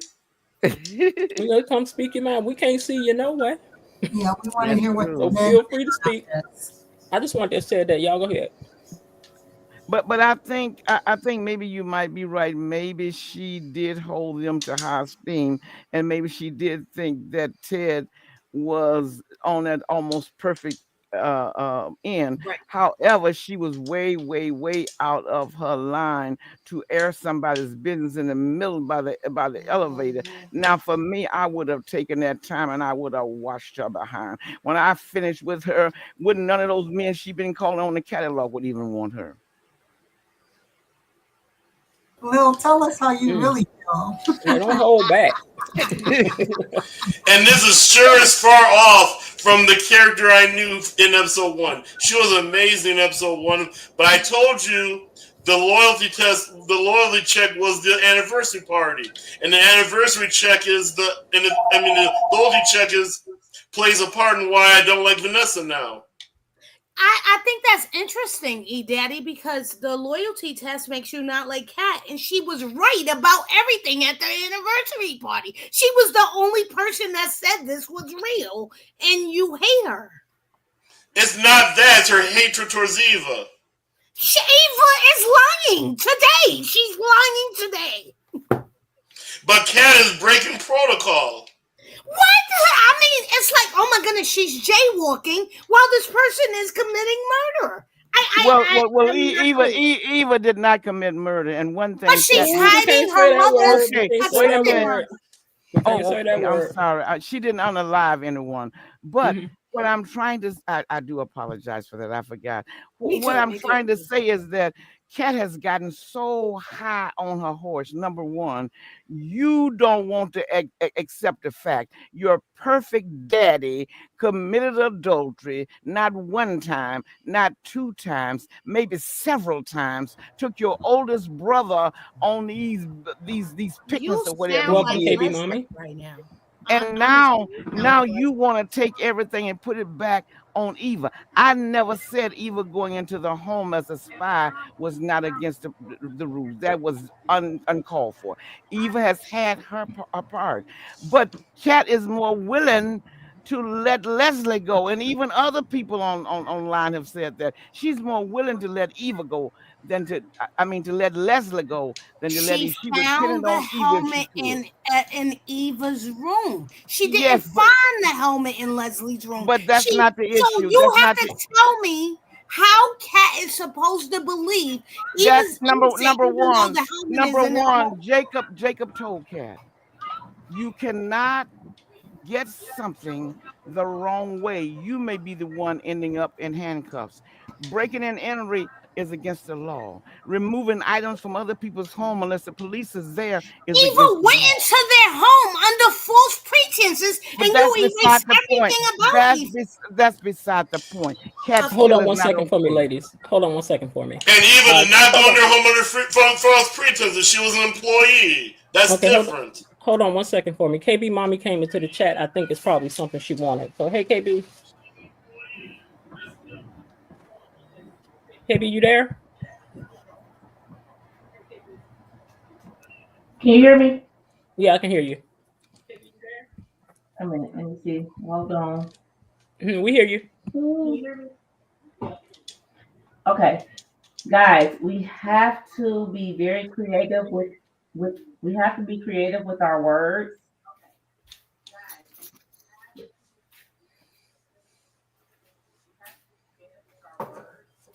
So we have to Okay, I got it use up like on the screen. maybe So you have to be love creative with and yeah. X. Like we have to protect the channel because YouTube will definitely snatch it down. Yeah, they're having a clearance sale on colors. On color folks. So I'm telling y'all got to they having a clearance sale. And we ain't trying to be in it. I know, and But I know y'all yeah, be, in your, talking. yeah. Okay, it's okay. Please, So, so please, please, what please I'm be saying very about creative Eva, with your words. okay, what I'm saying about Eva is this: I've never tried to prove that Eva was Snow White. But what I am saying, number one, after Jacob has warned Cat, she broke and entered. She's removing items without permission. Now, none of that, could have brought Leslie and Eva both to court. None of that is going to work. It's been contaminated. And you could very well be charged for breaking and entering into her home. So, what makes her so pure? I just think you're judging Kat by the purest stuff. You have to be 100%, but Eva only has to be 40% because No, she was raised that's by not the a issue. Christian mother. That is That is the 1,000. That is standard. You're saying Eva 1,000% can hide evidence right now because okay. she feels so sorry for her mother, but Kat has to do everything on the up No, and up well, because she has to do the right thing. this is not how I see it, and if you see it that way, I give you permission to look at it that way. Eva has done wrong things. Eva's not 1,000% wrong, and Kat is not 1,000% right. But Kat is doing things out of order when even the police told her she was out of line. Jacob warned her. Any evidence that is obtained illegally could point back toward you, and she went ahead and did it anyway because she's so hell bent upon sending Eva to jail. Yeah, she gonna mess the case up. Yeah, her anger is toward her dad for messing up what she thought was her perfect Yeah, I life. think I think this is her way of trying to get rid of Kat, if you will, like to just make this whole thing go away. Not that and it doesn't make her horrible, but for her, she's like, I want my perfect life back. Yes. She You just mean get Do rid of you guys Eva? think? Yeah, get rid of Eva. She Do wants to you get rid guys of think Eva. anything about the fact that Eva, who knows that Kat is interested in Tomas and Tomas is interested in her, that she tried to make a pass at Tomas? And that's Like beside the point. I understand you think that I'm not into that. And you know what? If they do that, he's already told her where the lines were. I have no interest in it. I'm interested right now in this perfect Kit Kat that you tend to have it in your mind that you've got to make things perfect for her. I'm sitting here telling you, Jacob told her about obtaining information the wrong way. And that little chick broke in and obtained information the wrong way. And he told her the information, if you obtain it the wrong way, you could end up with the handcuffs on you. And that chick went ahead and did it anyway. I have no. Do you have any problem with Eva taking evidence of a crime from her mother and hiding it and not giving it to Yes, I do. Yes, I do. I don't think that Eva was foolish to do this. She thought she was She's getting foolish. Cat is criminal. she she thought she was getting one up on Leslie because Leslie had put the word out that Eva might be the one who committed the crime. So Eva was holding it to hold over Leslie's head, which is not okay. She was blackmailing her. But Cat is not about blackmailing, and I think it's what Miss Jen said is the natural born truth. Whether you want to accept it or not, if you don't believe it, you don't believe fat meat is greasy. Cat hates Eva because Eva has messed up her so-called. Oh perfect, no, I don't wait. like that. I am with Perfect you. life. Wait, I her agree with perfect that. life. I had a perfect daddy. I had a I agree with perfect that. mother. I'm a perfect family. And this illegitimate strag is going to come off the street. We're not going to have it. We got I agree with that. to I get agree rid with of her. I agree with that, but I also agree that she's right. I think I agree that she's right. Can be true. I think the difference is I don't have a problem with her being bougie, self-centered, because her parents say they raised her like that. And if you look at Chelsea, she is too. Chelsea's going after people Chelsea is in marriage. doing some They things don't. that are not okay. But I think it all comes she's from not, a place of bouginess and spoiledness.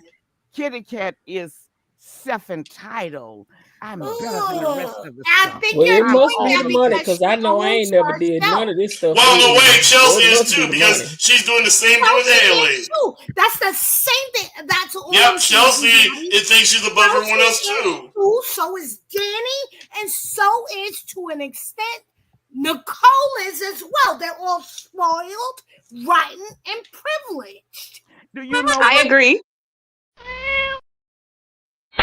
Oh.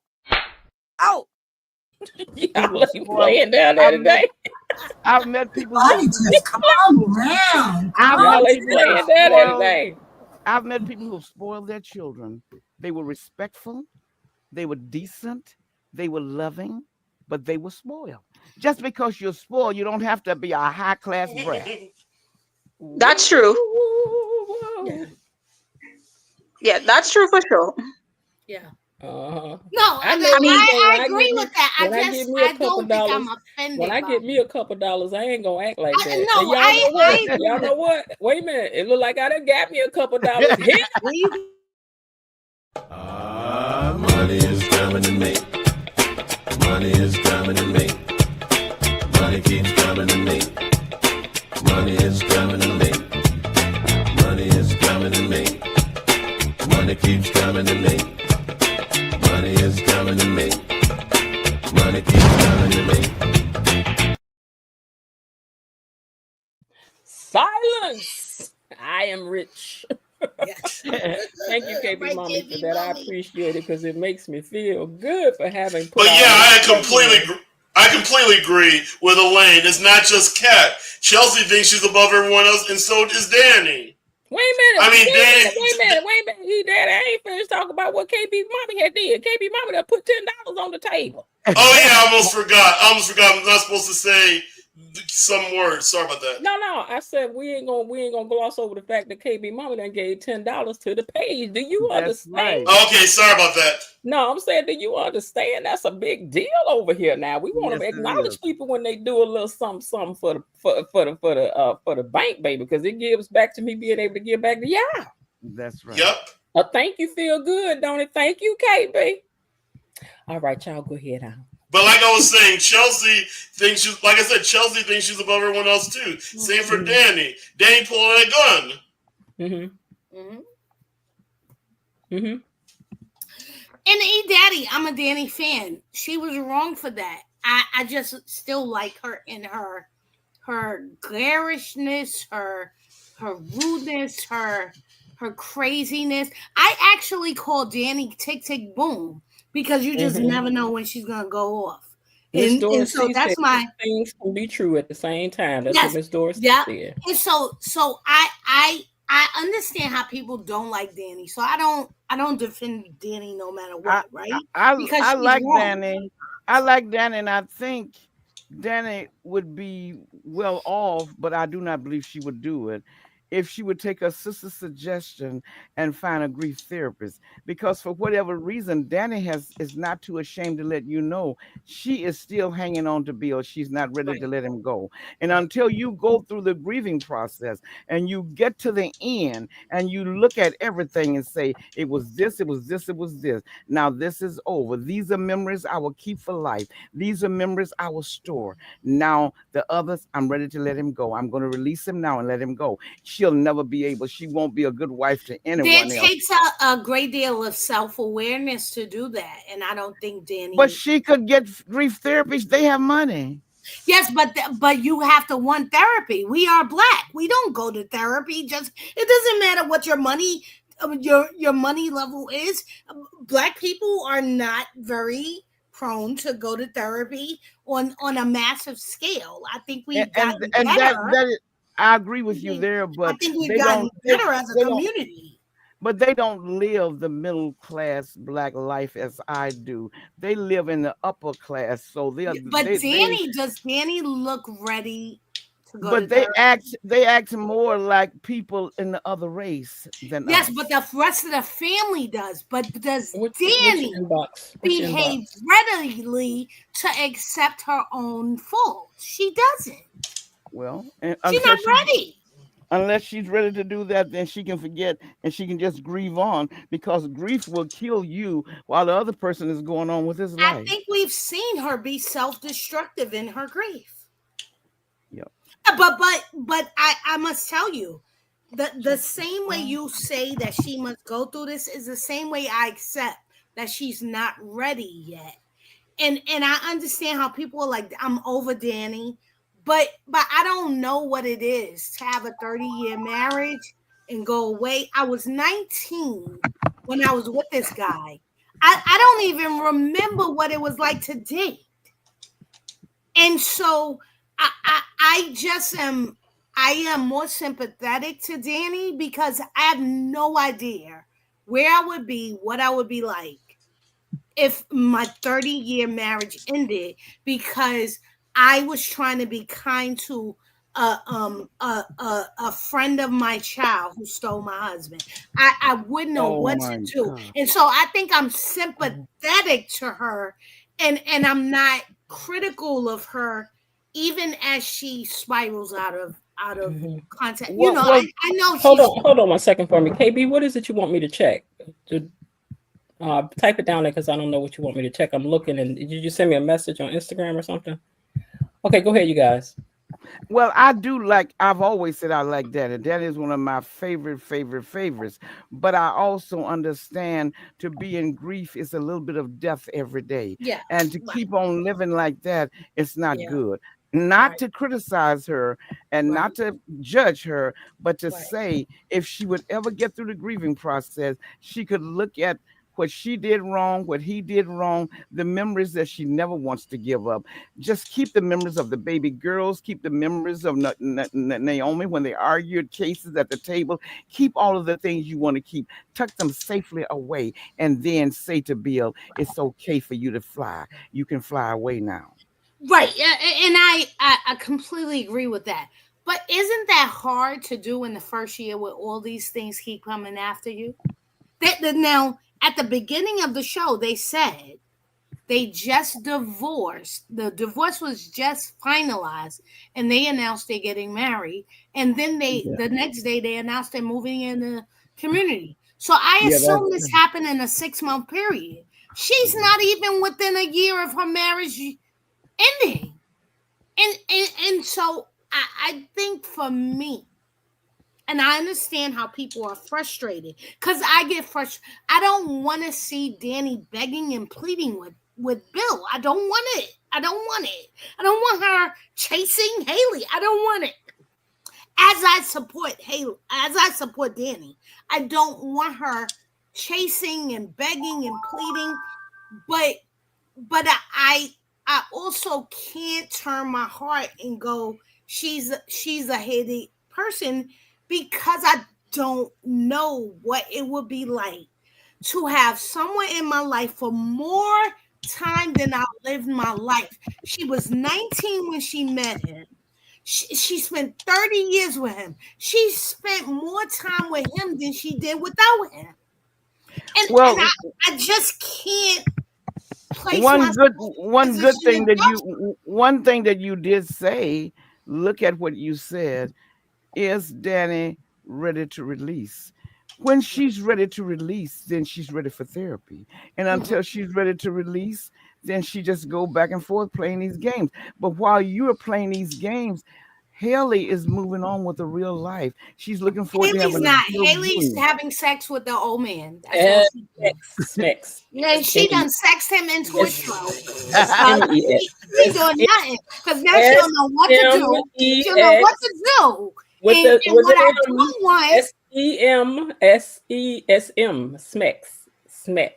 That's what we have to say. We can't say sex. No, you can't. I mean, No, you X can't. is wrong. X is No, wrong. you can't. You can't say that. No, you can't. Excess No, you is can't. wrong. No, you can't. Excess You is can't. wrong. I didn't know. No, I'm saying you have to say Smex or something. Okay, but so this is somehow what he wants. You know, listen, I am into karma, and he's been very cruel to her. And so, you know, you want your little hot pot, go ahead. And where did it get you? True. And so, true. I love Bill. I am a Bill fan. So I don't want I am. Miss Jen. But you got to remember too. Don't fight me with the cat, Miss Jen. No, girl, you know, y'all better leave Bill alone. Now you got to remember too that Danny left the runway to have children, so she did lose a lot. Now you love your children, yes, but now Bill, being a man, he's able for his career to continue to build, while she left to go home to raise her babies, and then after 30 years, he can start all over again with Bill Jr. Yeah, but he not gonna get Bill Jr. I've been wondering. I've been wondering something. What would hurt Danny more, a son or a new daughter? I think both. He needs a son because he does not have a namesake, and his daughters do well. Today I guess you could if you wanted to, but most daughters. Naomi will be his namesake because she's the lawyer. She's the closest. Yeah. But she doesn't. She doesn't carry the name. She carries her husband's name. I think having a son would hurt Danny more because remember, she was never able to give him a son. And everybody knows that as a wife, they feel obligated to give their husband a son as a way to carry on the name and carry on the legacy. And Danny was never able to do that. So I think having the son would bother her more. If they have a daughter, I don't think she would care. But the son, think that's true. I actually think she would care either way because she cares about him having children with another woman. But I don't think it matters to Bill, right? I think Bill has. So the one thing that I want to say about Bill is he has relationships with each of his daughters, and I think the sort of history and everything that they show us. His relationship with Naomi is real. Their bond is real. Yes. I think his relationship with Chelsea is real. And as girls, I think they were hurt because they see themselves in their mother, and they built them their father into this ideal person the same way Kat did. My daddy No, is but my daddy. just My daddy would because never hurt my mommy, and it doesn't matter what age you are. So the scene yesterday when they were in the hospital, and Danny just was like, "You were afraid. You need to do this." She wasn't even talking sexually to Bill, and Naomi smiled like my mom and dad, because I think a child always wants to see a good relationship between their mom and Yeah. dad. Yeah. I do not want Bill with Danny. I think he's bad for Danny. I don't like the way he's treated they are Danny. bad for each other Yeah, in general. so real talk, I do not want Me Danny. either. Me either. I don't agree No, with you on your attitude towards Danny and Naomi, but I me do either. not want Bill and Danny Me together. either. I don't, under all the issues that I may have, I don't want them together. I I'm don't being want honest. them together. I don't think they're good together. I I think don't, but they I think feed both of them are off toxic. of, yes. But I think that's what their marriage was about. It was about, I want to be the center of attraction, and I want to be influential, and they made this agreement with each other. I think through that, though, there was love. You can't have a 30-year marriage and there not be any feelings and any love there. There Well, is love. I was And very I don't. proud yesterday when Danny was able to walk into the emergency room or in his room and act like It was Wednesday. Wednesday as an adult. That was, she just said, "You're going to be all right. You need to She do just this," did what she and had to do. Yeah. she walked out. I And it liked was that. just to help the circumstance. It was not ego. It's not to get at No, anybody. It no. was. And so I do. And I think I want that to be what tells Danny I can not want anything to happen to Bill and move on with my life. I want that to be the case over the next few weeks. That she realizes I love him as the father. I think Linda said this yesterday. I love him, and I want him to be okay as the father of my children, because I don't want my children to hurt. And I spent 30 years with this person, so no, I don't want him to go away. But I don't need to be with him anymore, and that's what I need for them to be. Because I don't want Danny with him. He has been so cruel and nasty to her. I don't want her with him because she shouldn't take that.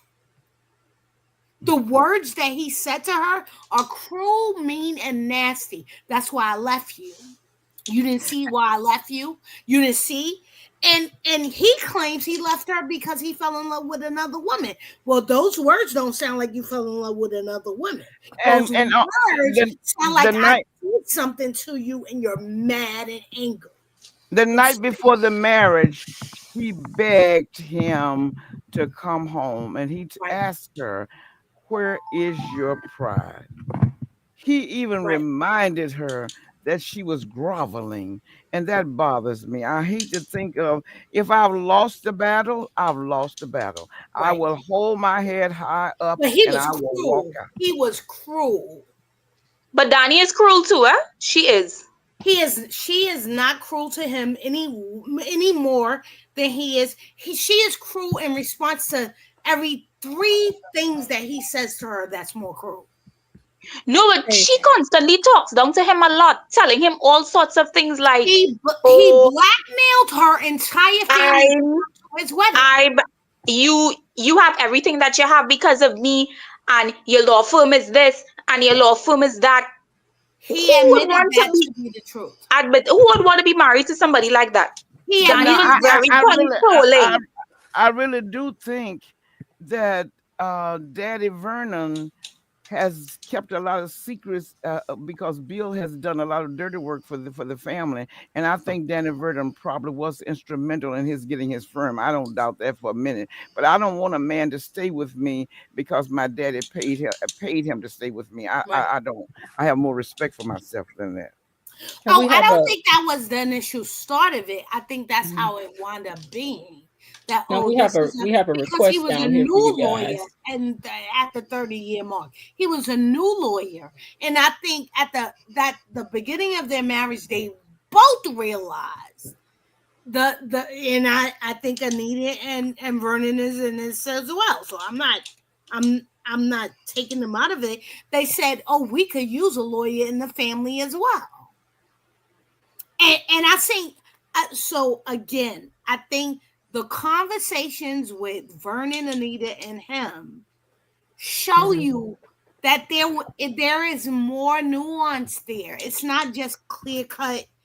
I was with your daughter, and so I did what I needed to do. It was we all had this sort of outside unspoken agreement that if I'm in the family, this is what my role is. Everybody has a role. And I think Ted's speech to Andre tells us the congeality of the family. He says, when you are in, you see them working and you see them all pull together and we all work together to make everything good for the family. But when you are iced out, you feel like they don't let you in. And both Ted and Bill are feeling that. Bill can claim he doesn't like the Duprees all he wants. He's at their country club. He lived into their community. Yes, he do. He wants them at his wedding. Yeah, he went liked to their them house folks. to give Danny paperwork. Why would you give it to our parents when she lives down the road? You could have put it in the mail. Yeah. And so you can claim that they don't want to deal with each other all they want. But even Bill and Haley, I say, Haley also, what the hell are you doing at her house with a pregnancy test? Why?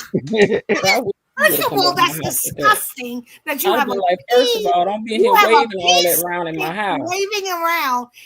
But why did Danny come up in Bill and Haley's house questioning the pregnancy? And so I also say she definitely needs to stay out of their house. Why did she come up? Why Danny started it? Danny needs to definitely that's stay why out of their Haley house. went to her house because exactly. Yeah. She needs to stay out of those houses. Hold on, you all. We got a question on the table, and they got a question they want you guys to cover for them. And also, I got to stop for a minute to acknowledge the fact that KB Mommy, who is a moderator over here, and for a moderator to be working and giving to the channel is just, just really touches my heart and blows my mind. But she sent $25 to the channel by means of the Cash App. So KB, we thank you again, sis. Y'all know we got to dance. Let's do it. Money is coming to me. Money is coming to me. Money keeps coming to me. Money is coming to me.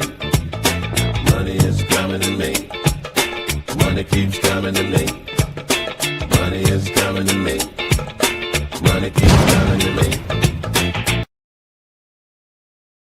That thing does make me dance too, though. I ain't gonna lie to y'all. I'll be over here getting it. Okay, here's the question somebody wanted for you all. Let me find it again. Ronnie D says, can we discuss Margarita Goins' baby bump? Is that Haley? Haley, yes, it's Haley. Yes, it is. Yeah, I thought I saw one too. Yeah, I saw it as well. I think I first saw it when she was wearing the short blue dress. And I'm like, she looks a little thick around the stomach region. Is Haley already showing? But I didn't think that Marquita was actually pregnant in real life. I mean, she could be.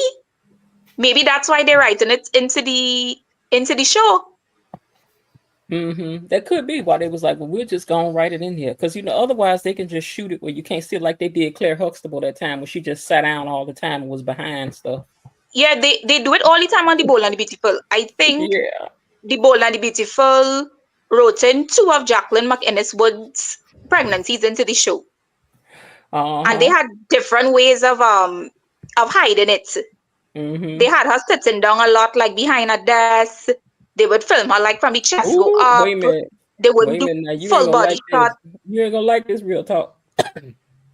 Now I want you to take a deep breath now, but I got to read you what somebody said down in the comments. Hold on, let me unchoke myself. Okay, so Terry Anthony has said Bill used Danny. Okay. But do you think he did?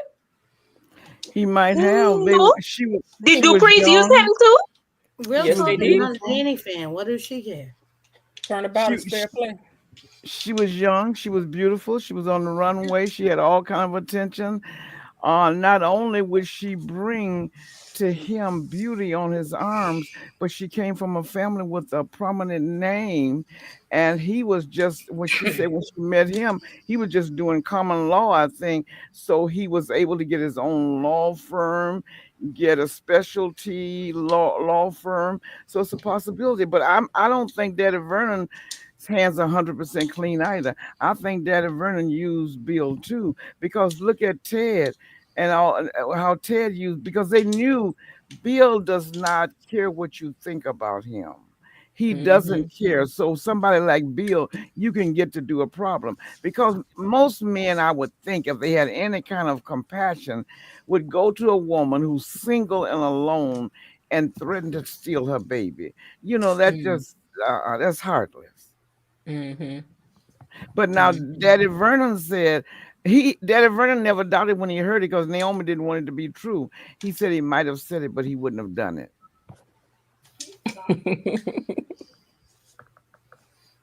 Yes, indeed.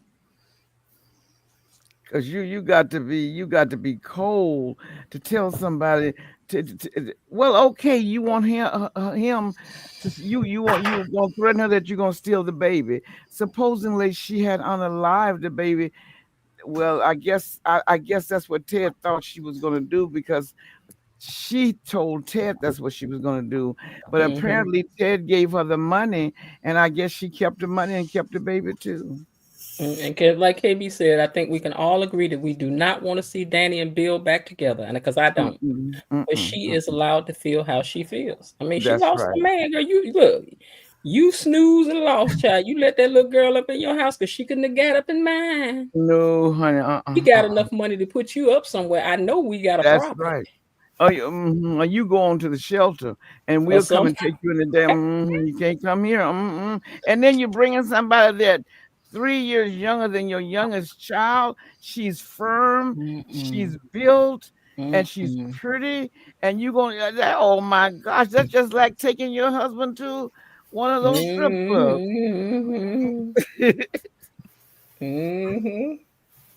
Ain't she though, Elaine? Yeah. I'm looking at what you wrote down there about KB. I'm like, ain't she though?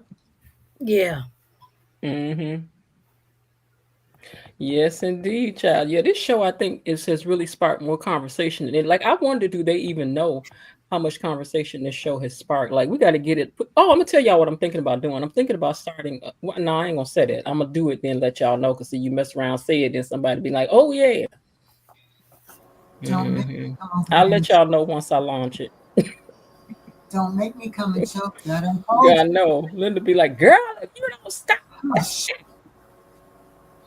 So yeah, so I'll launch it and then let y'all know, because I think that this show has sparked more conversation. I haven't seen a show spark this much conversation, like I said, since Love and Marriage Huntsville. If you didn't watch Love and Marriage Huntsville, and that's a reality-based show, was the internet world on that show was bigger than the show. It just was. Still is. I love this show, I must tell you. It is so dynamic and so wasn't she Sean? It's doing so much more than other shows are doing. And like Sean said, she said, I was surprised at Bill's reaction to Danny coming to see him in the hospital. I saw a little flicker in his eyes and did.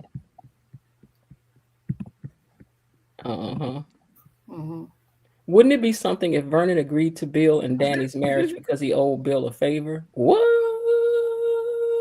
They better not get back together. I don't want to see them get back together. No, I don't think it's. I think that just might be a possible backstory on why they Mm-mm. got married. No, I don't want to see all that fighting in Canada. I would rather see him and Leslie end up together. I ain't gonna lie. Oh my gosh, have mercy, have mercy. I When you get would. two narcissists together, both persons have to have their way. Narcissist needs somebody that they can control. You can't control Leslie. Mm-hmm. Mm-hmm.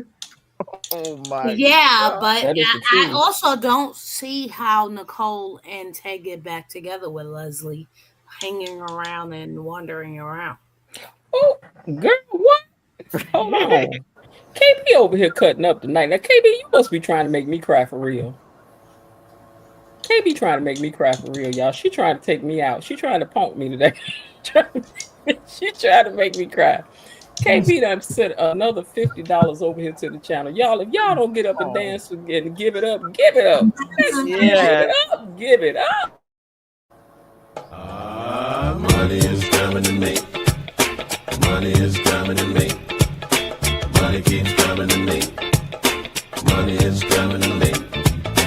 Money is coming to me. Money keeps coming to me. Money is coming to me. Money keeps coming to me.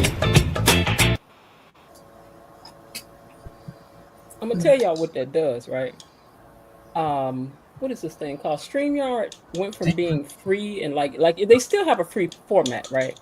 But if you do free on here, they change so much stuff that it's not even worth you trying to do it free. So then the next package was I think $19, right? They jumped from $19 to $44.99. So now if I can at least get that back is what I'm trying to say to you. If I can get that back every month from YouTube, I would be completely happy if it just covered that. But that ain't to talk about mics and computers and things like that. Because I want this channel to be nice for you guys. Like I want this to really be a community, a family over here. And this ain't no pitch for nobody to do a thing. I'm just telling you that Yeah. that's the reason why I appreciate it, because it helps to put something back toward what it costs to actually run this channel, like that. But I'm gonna get to the point where YouTube is dipping it and doing it, But KB, I appreciate you so much because, like I said, she's working behind the scenes. Her, Linda, Belo, and who am I forgetting? I'm forgetting somebody. Where's my brain at right now? Destiny. They are working behind the scenes, helping out and doing stuff, and they ain't getting a thing. None of us really did. So I'm just saying. But I love it. I love getting on here and doing this with you guys. It'd be like kind of the highlight of my day, especially if something going wrong in my day. I'd be like, I'm gonna get on there and talk to my people. We're gonna talk about some stuff. Then we ain't got to think about that. Redhead cat, child, I ain't seen your name down here before. Welcome down there to the comments. You are now official gatekeeper. Hey ye, hey ye.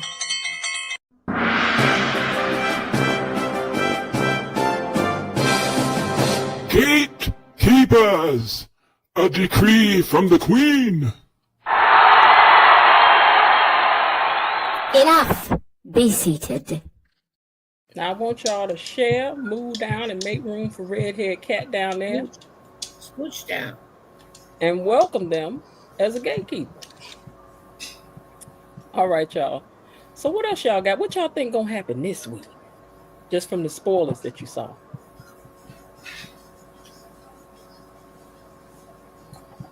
I think there's going to be some issues between Danny and Andre regarding Danny's feelings for Bill.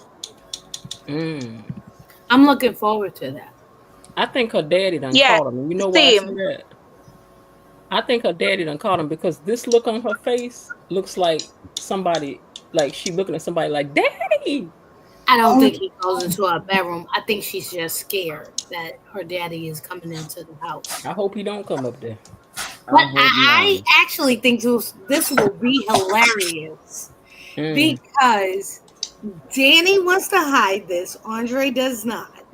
And it also looked in the coming attractions that he runs in the house and sort of says something sexily, supposedly to Danny, but he runs into Kat and Chelsea instead. And so I think this will be this hilarious series of people catching them in awkward positions and them having to explain their way out and not having good explanations.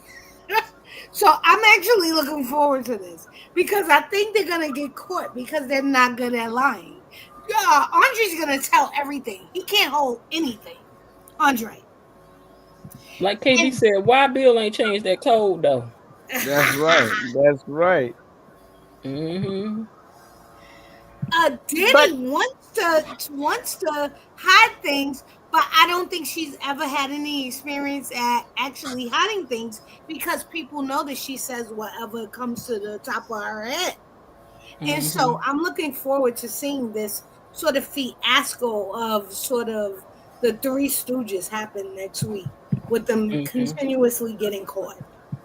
But I also have a feeling that Dani is gonna be the waffler on this show. Like she's gonna be like Brooke Logan when it comes to men. Like she's going back and forth. Like she doesn't know which man she wants. Now, Redhead Cat said, "Cat is spoiled and headstrong, but Eva is a functioning lunatic, just like Leslie Dana. Instead of keeping the helmet and gloves, Eva should have turned them over to Jacob." I think so too. Me too. But that is a mama, if there is a mama. Mm-hmm. I mean, that's the conflict that you guys talk about, right? That's her mother. Oh, I feel bad because she was raised by her mother. And I think the other side of the argument is, yes, but you're 26 years old. Now, come on, Elaine. Now, you that turn in your mama. Wrong? But you know you're 26 years old, and even though you are legally responsible for all of your actions, but your socialization starts before birth. So there's no way you're going to throw all this stuff away unless you do some mighty deep soul searching and housekeeping. You can't do it. So yes, I do believe that Eva in so many ways is enabling to Leslie because she wants Leslie to love her. What child would not want to hear their mother say they love you? When Leslie told her that she had been the one holding her back all of the time, she spoke in a way that Eva would be jealous for having been born, and that's not her responsibility. Let me tell you how much this writer has done her homework. Let me tell you how much this writer has done her homework. You guys hold Eva to one level of responsibility, and Kat has to be way over responsible. Because we are never going to agree on Kat. She had money. We are never going to agree on that.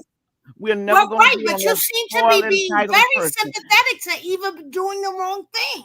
The same way you're not empathetic to Kat doing mistakenly wrong things because she is eager. No, I understand the difference between a child that might have possibly been raised by two healthy people than a child that has been socialized even before birth. The guilt you put into them, the enabling, having to fix you, having to parent you. Only God knows what it's like for a child to grow up with a narcissistic mother. Kat had a loving, warm, her father even told her she's been like his dream girl, his princess all of her life. I doubt Eva was ever loved and held and told that she Eva came and destroyed her kingdom.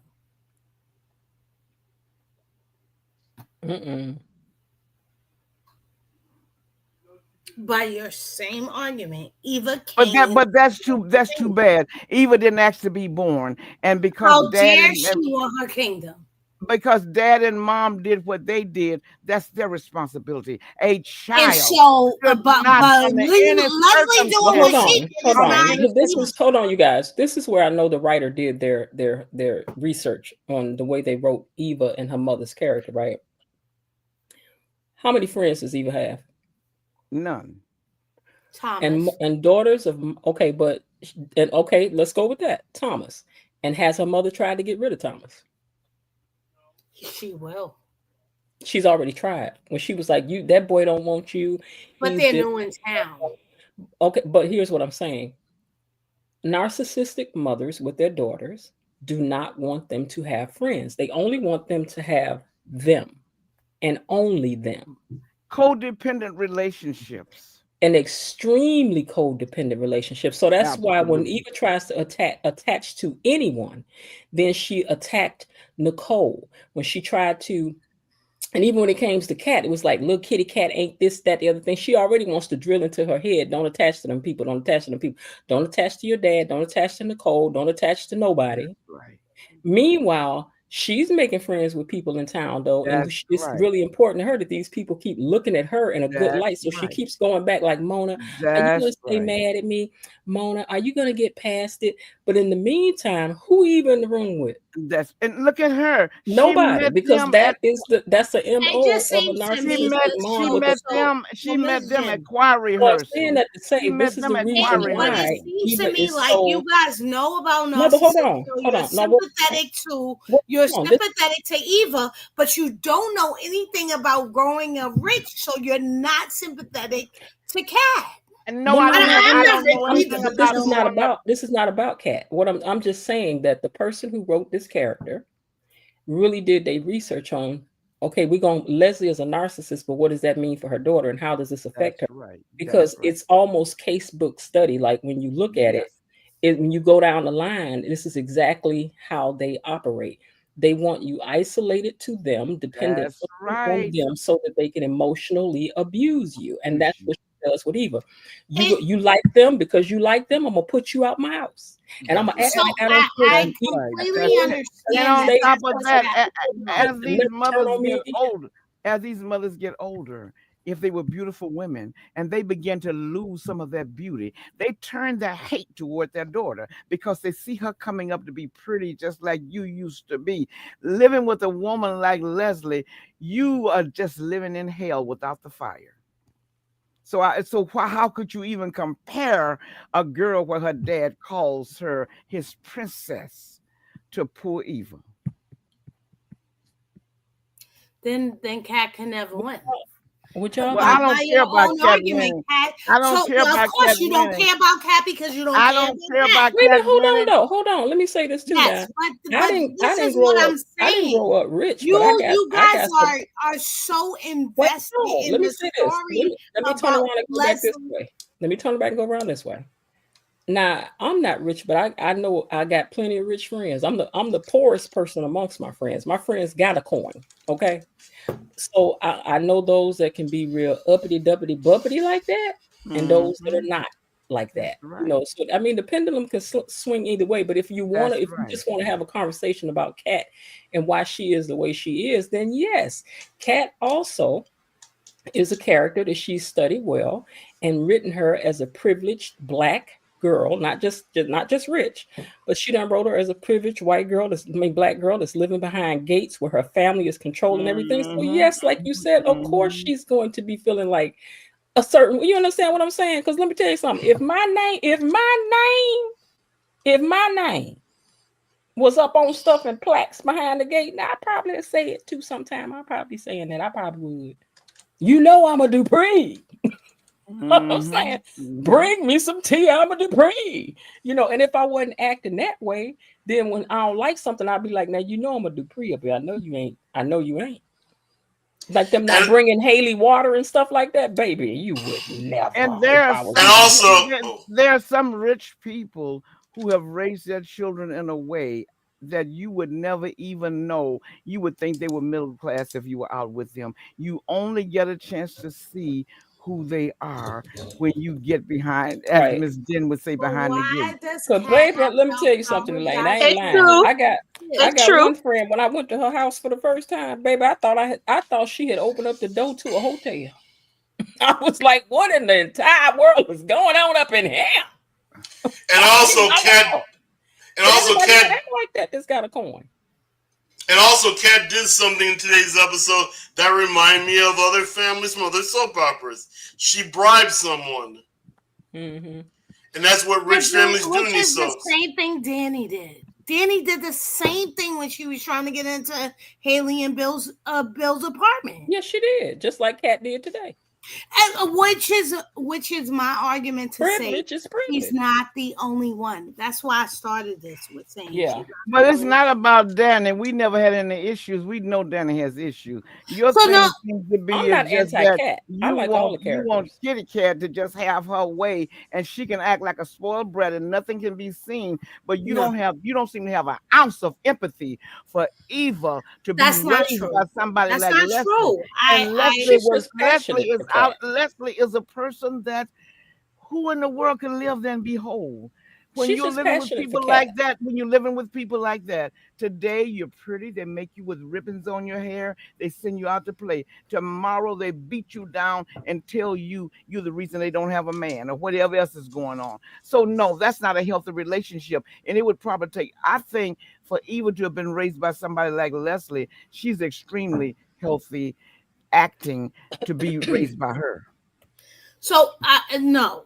So I want to say I do not hate Eva, but I do think she has she is not to be trusted because she has wishy-washy feelings. I love Nicole and Ted, but I let them go right up until the anniversary party that I was involved in fooling them about. And then at the last 2 minutes I wanted to change it. And so yeah. I'm not all for Eva. I'm sympathetic to her background. I'm sympathetic to all of those things. But I don't trust her because she's still hiding her mother's helmet. But you know what? But see, like I said, you got a right to see it the way you see it, because I always find it interesting to listen to other people's viewpoints and how they see stuff. Because later on, it may make me think about it and say, "Let me think about that. Let me think about that." I agree. Yeah, it'll make me go rethinking it. So let me think about what she's saying right here. Am I giving Eva too much? and so I agree. Just like I think Daddy provides us with such knowledge of soap operas, and I've watched soap operas as well. So when he talks about in soap operas, this is what normally happens, and this is in this soap opera historically this is what happens. He's absolutely, and it brings back a memory for me. It's like, oh yes, that you are absolutely correct, that is because that is the rhythm of the writers, right? Writers change. I think this is a new soap, I must tell you. Beyond the Gates is moving faster than any soap we've ever seen. And I think Daddy will agree with that, correct? I agree, and they pretty much have to because they have to compete with 40, 50, and 60-year-old soaps. Yes. And but the thing about it is that this is so fast. If they keep moving the way they're moving, what concerns me, at some point you're going to peak. And if you keep running, because I mean, they came out of the gate with things that you would not. It would take you 4 or 5 weeks until sweeps come to see. They came out with sweep-like material, and that's what made them, I think, grow so fast. But when you put fertilizer under something and you grow it so fast artificially, when it reaches that peak, it has nowhere to come but down. Yeah. Yeah. And I hope it doesn't have to be on the Gates. They better not. They want us windmilling in these streets, babe. So I think so I'm on Twitter. No, you know what? We'll just have to watch the shows that have been on again and just re-examine every little thing. But I do think we need to pay attention to what people are saying, and they're not saying it in traditional ways. And so, like, I'm on Twitter. I know other people are on other things, and so we do need to discuss what people are saying. So that's why I appreciate Real Talk, because she often tells us people are saying ABC, and even if I don't agree with those things, we need to know what people are saying, because that's the sort of vitriol that gets back to the studio. I think as long as people are saying something, that's fine. But if people are saying, I hate this, I don't want this, that's bad. And so if people are going, I want this person to be with this person, that's good. I want this person to fight with this person, that's good. And people are going, I've thrown down the gauntlet and I'm not watching anymore. That's when it's bad. You know, I want to say this to you guys. I really appreciate the fact that you guys come on here every day. And I really appreciate the fact that you guys come up and speak on the panel every Friday, because everybody brings something different to the table.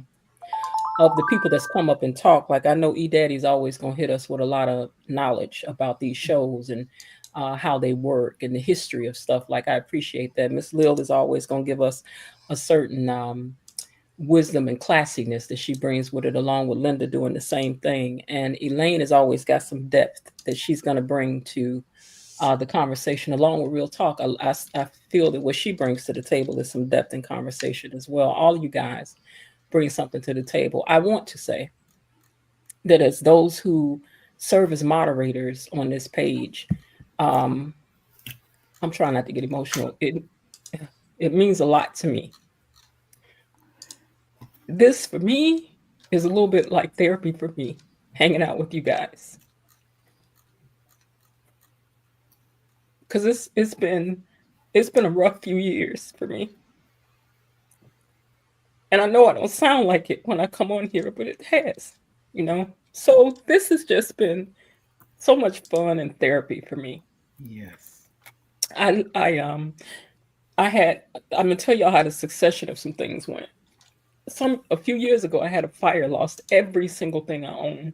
Oh my God. And I thought to myself, God, are you kidding me?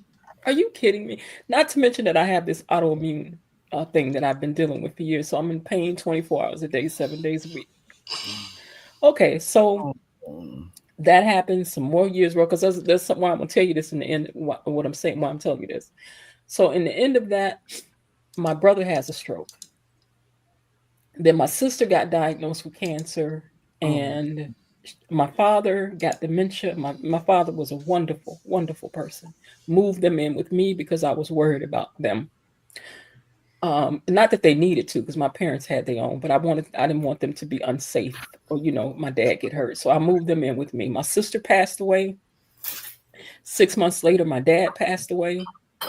And then a year later, my best friend died. And I thought to myself, God, are you joking with me right now? Wow.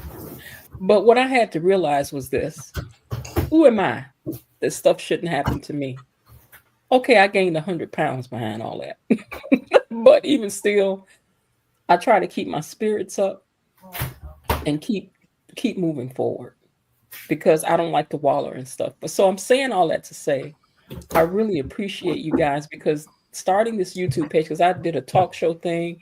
I go out, I sing, I don't really sing that much anymore, but singing all that stuff. But just hanging with you guys gives me a different place to think about other stuff, in a sense, if you will. You see what I'm saying? Yes. And so I hope that it's providing that for some of you too, and giving you a sense of community. So I don't mind your difference of opinions. I like listening to you guys go back and forth about the things, because again, it gives us all something different to think about. So I just wanted to say how much I appreciate each one of you as subscribers, as people who come here and engage with the page. Those of you who pour into the page in any way that you pour into the page, I just wanted to say thank you. And because you've had so many losses, I truly believe that's what makes you empathetic, because people that never have losses, everything seems to go well for them. They really don't know what it feels like to be happy, because they've never been sad. Here's the thing, Miss Lil. Up until then, I had a great life. And I used to think all the time, God, am I going to be able to handle it when something goes wrong? And when things went wrong, it was like bang, bang, bang, bang, bang, like Job. Okay. Oh yes. This happened, that. And I just kept thinking, are you joking? But just like Job, I had to think to myself, who am I that I shouldn't be going through some hardship too? That's right. And so I always try to be empathetic toward people, because that's how my dad raised me to be. You think about other people, share what you got. You know, so it's a good life. It's still a good life. As long as we still here, it's a good life. Yes. It's a good life. That we know for sure.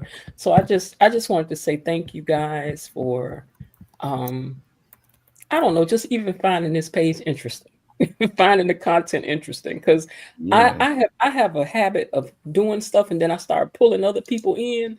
You know what I'm saying? But I thought I want to do something by myself where I ain't got to rely on nobody else to do it before I can, accomplish it. I'm gonna do it myself.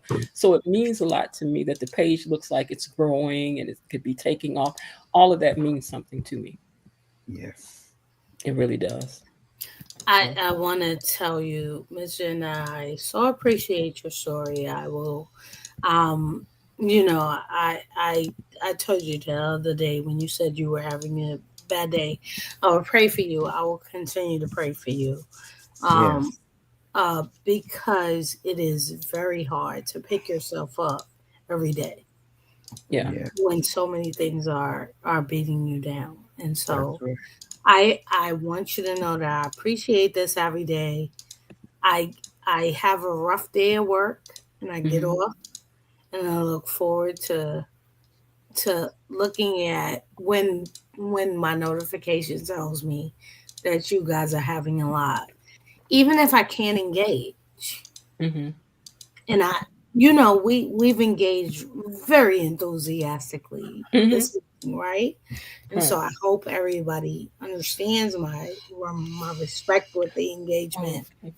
Um, I respect all of you in the engagement. I respect all of you in the chat, all of that. But the format that we are given is because of you. Mm.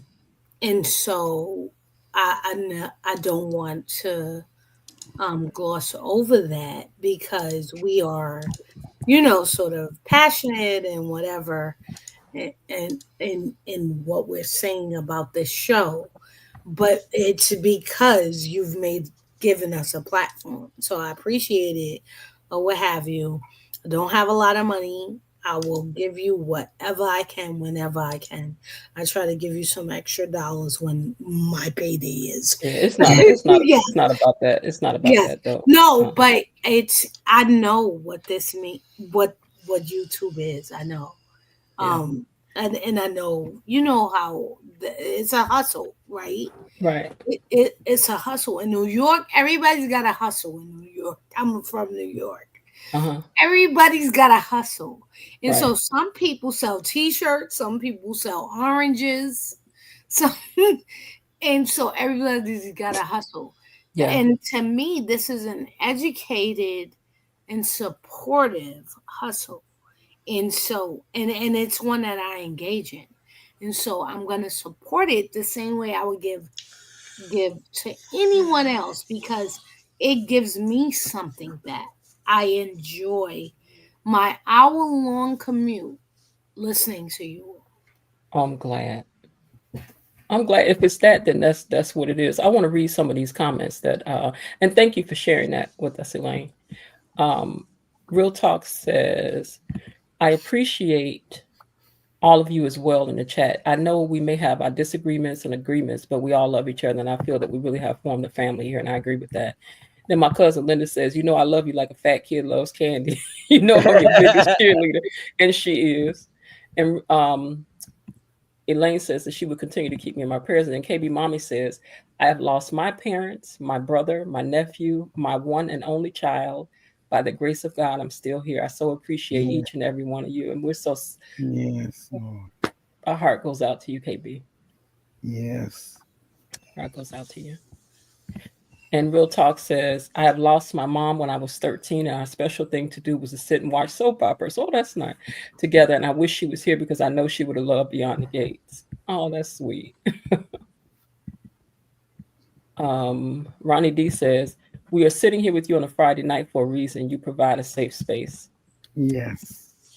And Terry Anthony said, where do I contribute? You can either hit that $ button, or you can, if you have Cash App, you can do the Cash App that's strolling through the thing, through the ticker up here. KB Mommy says, I take my job as a mod on this channel very serious. I'm very passionate about the growth and protection of this channel. Because y'all don't know, behind the scenes, I'm trying to work on some great things for us. And I just can't wait for it to happen so I can come on here and we can all celebrate and do the happy dance, okay? My mom would have loved this show. I wish she was here watching it with me. She would probably be on this platform with us too. She probably would. And Belinda Hill says, Miss Jen, I know exactly how you feel. I had to take care of my husband, rest in heaven, with my mother in law, rest in heaven at the same time, just myself and the Lord, thank you. Hold on one second, you guys. She said, just myself and the Lord, thank you. Miss Jen, for sharing your journey. Much love. Real Talk says, as always, we'll keep you lifted up in my prayers. But yeah, I appreciate you guys more than you will ever know. And it's not because I walk around sad all day. That's not it. Because I think I'm one of the strongest people I know. I'm definitely the people all my friends call and say, girl, you got a minute, I need to talk. Because I've just always tried to be for people what I want people to be for me. Because Absolutely. I always feel like there before the grace of God go I. That's right. Any situation, anything could be us. Anything we see could be us. Anything. That's right. You know, so when I see somebody and I really think you homeless or you need it, I'm gonna give it to you.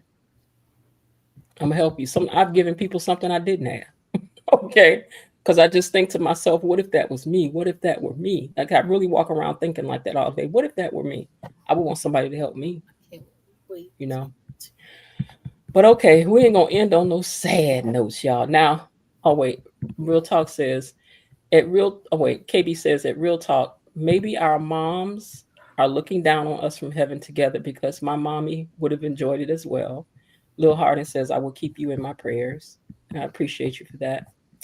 And one last thing I wanted to say is that KB missed her song, y'all. When I was playing the song and saying how much I appreciated her as a moderator and that she gives to the channel. So I'm sorry, but I'm gonna have to play the song so KB can hear her song, and then we can end on a high note. We can all dance up in here together.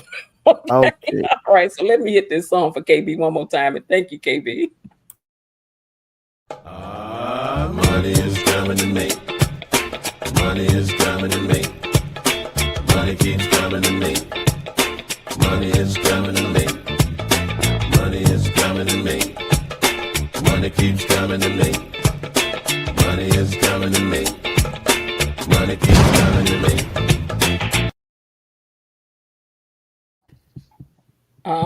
I'm sorry, but y'all gonna have to hit it one more time because Ronald done sent us $25 over this way, and Ronald will tell you I am real big talk. So this one's for you, Ronald. Money is coming to me. Money is coming to me. Money keeps coming to me. Money is coming to me. Money is coming to me. Money keeps coming to me. Money is coming to me. Money keeps coming to me.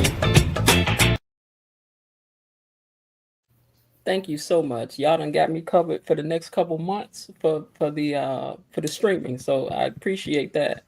Belinda Hill says, Miss Jen, even the oak tree bends in a storm. You are absolutely blessed and highly favored. Thank you very much. Yes. Real Talk said we'd probably be arguing about the show. Her and her mom. She says, wondering who she would like. Knowing my mom would definitely like Vernon and Anita.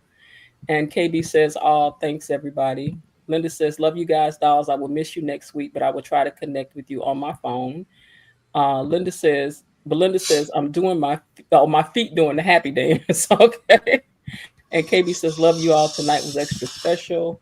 Real Talk says, I don't know if she would like Danny, but I'm too sure she definitely wouldn't like Leslie. She's too much like Sheila Collar. I think my mom would like Nicole too. All right, y'all. Well, thank you all so much for joining me tonight. And as I always tell y'all, I hope everybody's having a great day. And if not, there's still some time left. Why not see what you can do to turn it into one anyway? And I'll talk to y'all probably next week unless something pop up we got to talk about. Okay, then I might pop in here on the weekend. But other than that, y'all know y'all got 30 whole seconds to see who gonna get the last comment up on the board. To me, it's a game now. We're like, who's gonna type the fastest, get the last comment? So we're gonna get out of here and thank you guys again. Love to all you guys. Thank you so much. I hope everybody has a really, really, really, really great weekend. Okay, hold on one second. Let me catch some of these comments before we. Wait, Ronnie says, and I still don't care for cat. Okay, wait. I don't either, so you're not the only one. I know you don't like no cat. Okay, bye-bye, everyone. See you Monday, Real Talk says. All right, so I'm about to hit this end stream. Thank you guys again. Oh, wait a minute. Hold on. Who is Terry? Who is Terry? Who is Terry? Which one of y'all is Terry?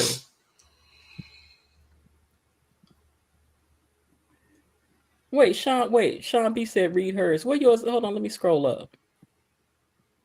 Sean B, what you put up here you want me to see? And who is Terry now? Oh, wait a minute. Is there a Terry on here?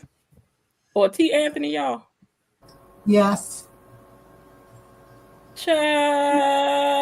Hold on. Terry Anthony done sent a whole 100 pieces over here. Shut up. 100. Terry. Terry. Oh, Terry. Terry. Terry. Hold on. I'm a money man. I'm a money mag. I'm a money mag. I'm a money mag. Ching, ching, ching, ching. I'm a money mag. I'm a money mag. I'm a money mag. Ching, ching, ching, ching. It's mine now. Oh. Thank you. Money is coming to me. Money is coming to me. Money keeps coming to me. Money is coming to me. Money is coming to me. Money keeps coming to me. Money is coming to me. Money keeps coming to me. Terry, I'm speechless over here. I'm speechless. That was so. Look, I had to give you 2 songs, okay? All right, Linda, enjoy your vacation. Have a good time, cousin. And let's see who else said something. Belinda Hill said, "Bye, Sean B. I know you said read your comment, but I didn't see it. I couldn't find it. So, Lena, KB, with y'all right now. I cannot with y'all right now. I cannot with y'all. Wait a minute. Hold on. Oh, goodness. Baby. Hold on. Turn my laptop back on. Hold on now. KB done said, Anthony, she see your 100 and she raised you 100 right back, baby. I don't even know. Money is coming to me. Money is coming to me. Money keeps coming to me. Money is coming to me. Money is coming to me. Money keeps coming to me. Money is coming to me. Money keeps coming to me. I cannot with y'all right now. I cannot with y'all right now. Sean B, I don't know where your comment went, baby. I'm trying to find it. KB, thank you. Y'all got the Lord Jesus. Oh my God. Sean, I can't find your comment, baby. Type it up there again so I can put it up here again for you. Let's see. Linda said, y'all showing out over here. Girl, they showing out for real. Sean B said something about people. She doesn't think people really know about narcissism and how deep it is.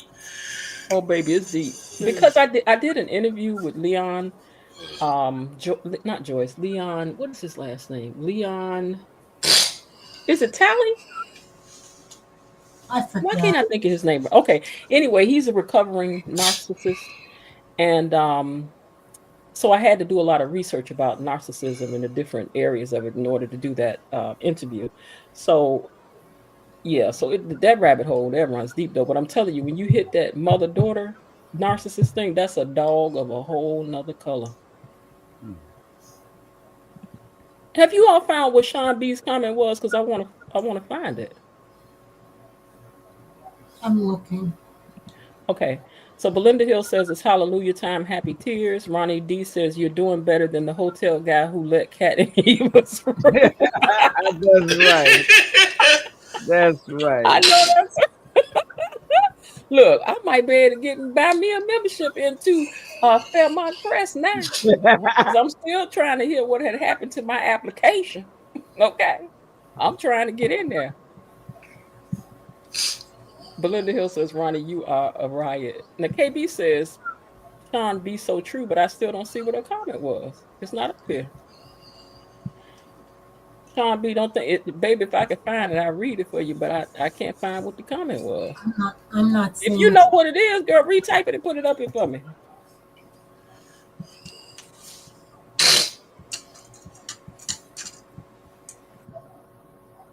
Ronnie D said you're doing better than the hotel guy who let Cat in Eva's room. Okay. He was a nice looking young man. Mm-hmm. I mean, he ain't no Bill, but I mean, listen. Yeah. Like I said, I don't want to be saying nothing about new Ted because he need his job, but I need old Ted back up in here. I do too. Oh yeah, my same God. here. With Oh the my. Yeah, I need him back in here. But they said, there's a new show that he does. Is it a show or a series called The Aunties or something like that? Yeah, I saw that in the comments. I'm gonna watch it. I need to find it. And he's a love interest in that too. Oh. Sean B. Okay, I see you got something with dollar signs and stuff, but what was your comment that you wrote? Because I want to make sure I'm not missing it. Let me go back to the top. Type it again, please. Because I'm scrolling and getting dizzy. You scrolling and getting dizzy? Yeah. Okay. Let's see. Oh, wait. Is this some new stuff popped up? Let's see.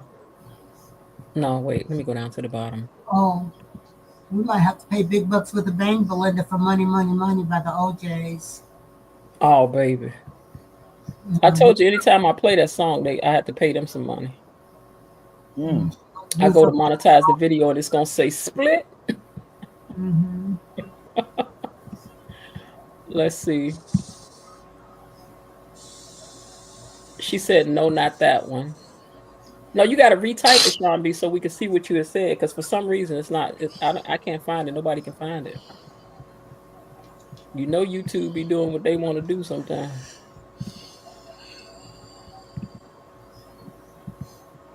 Okay. Let's see. Mommy, I'll be on Norwegian. Remember Ted, Bill and Ted's Excellent Adventure? Yes. I didn't never get to see that. It was funny. He says, which cruise line you going on? Norwegian. I'm going to send you guys a video of my suite.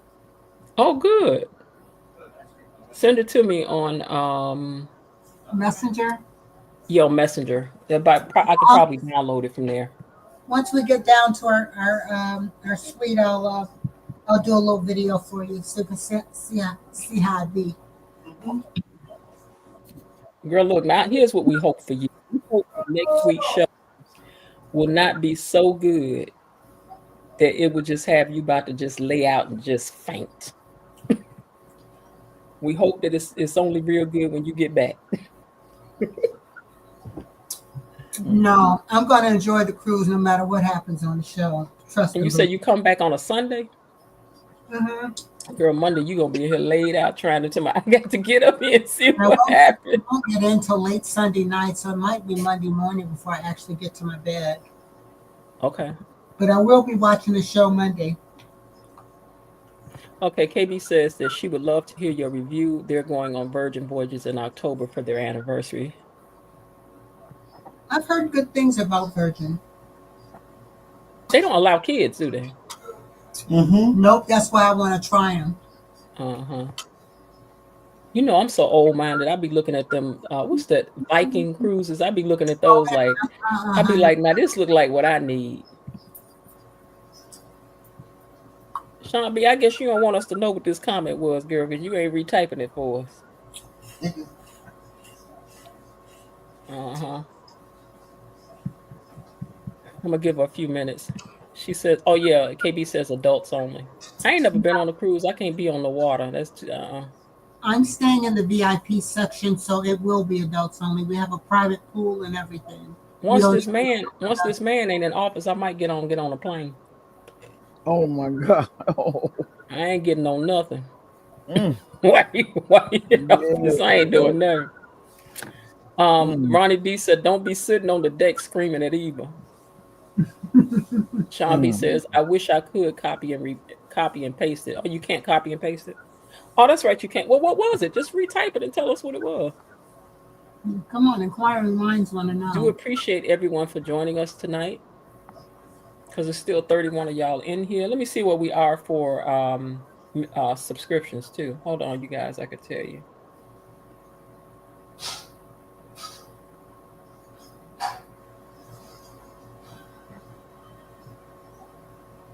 No, we still need 3, but hopefully by the weekend we'll be at 2,200. Because I want to see 3,000 come up here so bad. Yeah.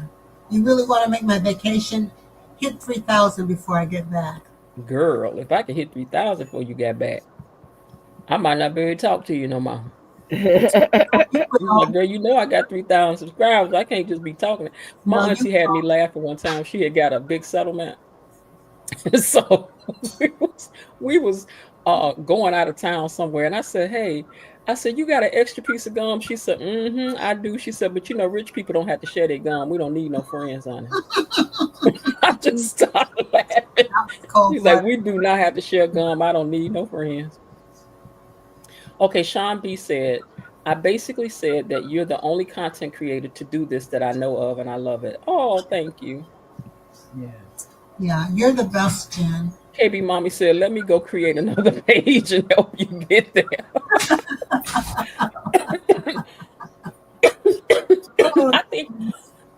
I think I got a third page that excuse me, that I have forgot about. I probably need to go over there and subscribe myself. Sean B said, "What was okay? Wait, you're too. Wait, you are too and sweet. You are too something and sweet." KB Mommy said about Sean B. Okay, Sean B, what was it about? She just said what it was about. She said that basically she was saying that she loves this channel because we're the only ones that do what we do over here. I know the conversations are nothing like they are on this page. That's for sure. Yeah. Well, I really try to make it entertaining for y'all and try to improve things as I can. And I think we're doing a pretty good job. You are. I think we're doing a pretty good job. All right, y'all, we're going to get ready and get on out of here. I thank you guys again. I hope everybody has a great night and a great weekend. You see, it was about the beginning when she was talking about what she's been through in the past few years. Oh, okay. Yeah. The past few years was few years, and I ain't gonna lie. But as they said, there's a lesson in every there's a blessing and a lesson in everything that you go through. It is. I believe that. Can I speak it? Yeah, you want to come up? Yeah. Hold on for a second. Let me put the link down for you. Okay. Here you go, Sean B.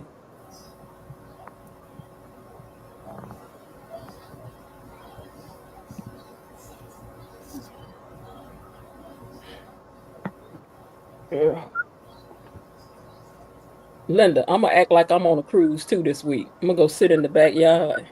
I'm gonna send you some pictures. Look, and spray some water on myself and act like it's a sea mist. Girl.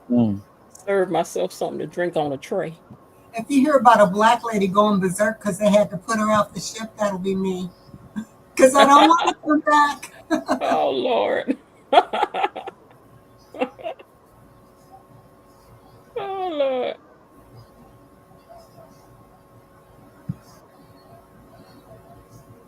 Ronnie D said, "You made me realize how lucky I am."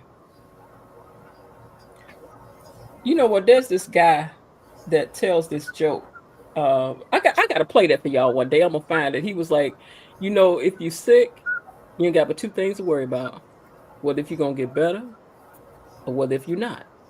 He was like, "And if you're not, then you ain't got but 2 things to worry about." So I'm gonna find that and I'm gonna play that for y'all because that was funny to me, but it was really thought provoking. Yeah, a lot of times people don't really know how blessed and fortunate they are until they hear As someone long else's as you're still story. here, you're fortunate. Hold on one second. Welcome to the stage, Sean B. Sean. Hello. Hey, how are you? Good, are you? I'm well, thanks. What you got on your mind, Sean B?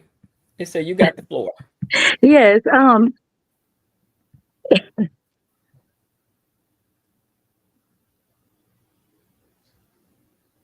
You still there? Yes, I'm here. Okay. It is it lagging or something? It could be. Because But I'm hearing you talk if in the you're listening background. to yourself, then like if you have something on with sound, then it is going to be lagging for you. So you either have to turn your sound down or you're gonna have to ignore it. But we can't hear it lagging. Only you can hear that. And KB says you're beautiful. Uh-oh, we lost her. Hit the link and come back again, Sean. You have to either close the, like once you come into the once you come on stage, you maybe have to close out that other page so it's not playing in the background. But we can hear you otherwise, and we don't hear anything going back and forth. Okay, here you go. All right, Sean B. KB says, "Oh my God, you are beautiful," and you are. You are so beautiful. Oh, thank you. That's my daughter, though. She just graduated on Tuesday. She got it from my mom. She looks just like me, though. Okay. I can hear it, like you in the background for some reason. It's like replaying, but that's okay. I'll get past it. Okay. I don't know if it's. I basically was just saying when, like in the beginning, when you were talking about your struggles and stuff like that. And I was saying, oh, we're here. And I said, you're the only content creator that I know of that does this. And I love it. I like the interaction. Oh, I appreciate that. Because Yeah. the first time I was going to go live, which I'm used to being in front of people, but the first time I was going to go live, I was so nervous. I'm like, what if nobody comes on? What if nobody's listening? And you know who came up and talked with me that whole evening by herself was Elaine. Elaine came on here and it was just me and Elaine. The first time I went live like that, it was just me and her. Mm-hmm. Jesus. It was a good Yes. time. Yes, I love it because I watch other like what's his name? He'd be making me laugh. Tell it like it is or something like Oh, that. real talk. Yeah. Him and some another others channel. Okay. and stuff like that. Oh, okay. All right. I really haven't had a chance to check I out the don't other know if channels because I don't want to even this copy is anything. kind of annoying. What'd you say? It's kind of annoying because I can still hear. Okay.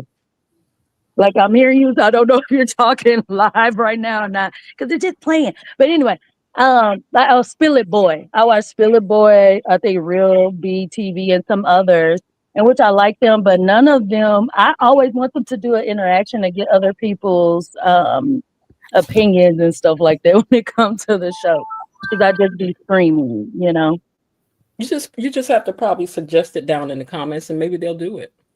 No, I'm good. No, you good? Okay.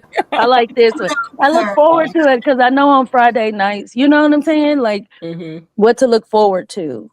I My like two that. channels are Shay Renee Online. I like Shay Renee was one of the first people I started listening to, and I love Queen Sheba. Queen Sheba, darling. I love her. It's playing again. Yeah, Queen Sheba's got some has a great channel. But yeah, basically that was it. I don't want to hold up anybody, but I'll always be here and just be commenting in the chat, basically. Unless like in the future, maybe next week or whatever, then maybe I'll try to get up here again to speak because I really be over here like I need to talk. Okay, that's great. Come on Friday. Yeah, come on one Friday. You're more than welcome. I think there's a 7-second lag. I think that's what it is. It has to be because I'm just like, why does it keep doing? Okay, what about now? Oh, I can hear you fine. There we go. It's just going to lag for me with you. Yeah, when you said that, I didn't even think about doing that. I had to close the other one. Thank you, Jesus. Oh, that was frustrating me. Because I think there's like a 7-second delay. Yes, because I'm like, and especially like when y'all were looking for the comment, and then it was like, I was like, I posted that one a minute ago. Oh, not that one, but this one. I'm like, geez. But yeah, so this is right on time. So Yeah, I you got look to check forward out to it. Queen Sheba's channel too. Queen Sheba has a great channel. Like she's got some great content over there. Queen, she like Queen about Sheba. beyond the gates. Queen Sheba just has a great format over there. Like she just has a great format over there. She's so good at so many things. I really love her channel. So Queen Sheba Darling, I think her channel is called Queen Sheba Darling. Okay. And then I also listen a lot to Shay Renee Online. Shay Renee. Yeah, Queen Shay Sheba. Renee reviews a lot of shows. So, but that's Shay Renee, my girl. Okay, I'm gonna check them both out too. But I'm Yeah, Shay still gonna Renee be here. Okay, yeah, you come on back here. I And I like this appreciate you one. coming tonight, and we look forward to you joining us one of the Friday nights on panel. Yes, for sure. It was so great to, speak with you guys and interact with you guys, and I can't wait. You too, and congratulations to your daughter. Oh, thank you. I appreciate it. Now we almost empty nesters, basically. Oh, and don't get me started on narcissism. I don't think people really know how deep it is because it's what I deal with now with their father. And it's too much for me to type when you were first talking about like when, in the beginning and stuff. And I'm like, I don't want to put all that in because I too was dealing with narcissism, dealing with so much death and everything the past few years. And I just felt like a shell of a person these past few years and just trying to get back to. But yeah, when I did my research on it and stuff like that, I think because I didn't want to face it because I felt like it was a trend that everybody was calling everybody else a narcissist. You know what I mean? And Yeah. so I didn't want to say that. You know what I mean? Like when it first started, because I'm like, this is just not making sense. Because like, is he on drugs? Is he got mental health? Stuff like that. And then I kept digging deeper and deeper. Like, oh my God, that is what I'm dealing with. Like, it's very diabolical. You have to watch the interview that's on this page. It's down in the because this channel is really came from a talk. It's a talk show, right? So one of the interviews that we did was with Leon, and he's a recovering narcissist. So you should watch that interview. It was very interesting. And not all narcissists are like him because there's different kinds. Yes, but it's yes. just interesting. But that narcissism thing is just it's a devil, child. Yes, and then they have you tripping you out, like really. And I'll say like with Eva and stuff like that. Not trying to give her. I don't think she's a lunatic. I don't think like any of that. I do empathize with her because that's like you have the different faces, that they have. You know what I mean? Like, and they're gonna put this mask on when they go to this person, and when they go to work or when they go to church. You know what I mean? And stuff like that. So they don't really know what you're dealing with behind closed doors. You know what I mean? It's A so deep. narcissist's goal is just to do what they do. Like, let me share this short story. Like, I dated this guy one time, right? And one of the things that I noticed about him was that everybody from his past still wanted to be like around him, or like they was never really gone. You understand what I'm saying? Yeah. And so I was trying to figure out, well, all of the stuff that he did, it was like after I broke up with him, I was like, why do people still be hanging over here? Like trying to get back all the stuff that he did. And I didn't know nothing about narcissism at that time. But what I figured out was, and this is what narcissists do, they give you a good time, or they give you all the love and concern and all this stuff, and then they snatch it away, and then they have you chasing that for the rest of your life. But what they know is that they're never going to show you that again. No, never And that's why I'm again. saying that's what Leslie does with her daughter. Yes. She'll be nice to her, and then she'll like kind of smack her and do something mean to her. And it's like, well, if you would act right, if you would do something right, then I wouldn't have to do you like that, now would I? Yes. So, but no matter what Eva is, whatever this character is going to do, it's never going to make a mama act right. Never. Never. No. That's one of the things that they breadcrumb, they gaslight, they do all that stuff. Yes. Love bomb. Yeah. Oh, It's yeah, all love these bomb. different steps. And it's crazy. That's why I say, it's like, yeah. Yeah, it's just very, very deep. Like, Mine was when it first happened. I was dealing with love bombing, which was great, and Yeah, love bomb then is great. yes, But and I had to then say, all the accusations I'm came. not about to be one of these folks that can't let go. And once I realized, oh, this is what you do to people. You disappear, and then they think to themselves, he was such a great guy. He Exactly. can be that again. He can be that again. Exactly. Never be that again. Yes, yes. You'll never see Well, that. I started getting like gaslit and accusations against me, and had no idea that was a projection onto really what is he's doing. You know what I mean? Because at first I'm like, I'm going crazy, and then I was always trying to defend myself and all that type of stuff. But like I said, it's deeper. I don't want to go. But that's why I like have so much empathy for Eva. Is she perfect? No, she frustrates me even with that. Like what one of them said, I think it was Redhead Cat. I agree with what she said about Eva. Why did you should have took that to Jacob, you know what I mean, and stuff and all that. But I don't think that she is a lunatic. If she turns her mother in, she's turned in the one person that's been a part of her life and showed her love all her life. If she turns her mama in, that's what she's kissing goodbye forever. Exactly, and that's hard. That's her mom. That's what I said. Like on top of that, you're dealing with a narcissist and Stockholm syndrome, but there's also her parent too on top. Like that's a lot, you know. Like Ronnie D said, they walk away because they don't feel empathy. Narcissists feel no not at all. No. And if they think that, it's like Leon said, if a woman made me feel something, I had to get away from her. No, goodness. I got to get away from anybody make me feel something. She got to go. Yeah, see. But anyway, y'all, it's been interesting talking with y'all, but I'm gonna jump my butt off of here because me too. I've been beyond the gate since 1 o'clock today.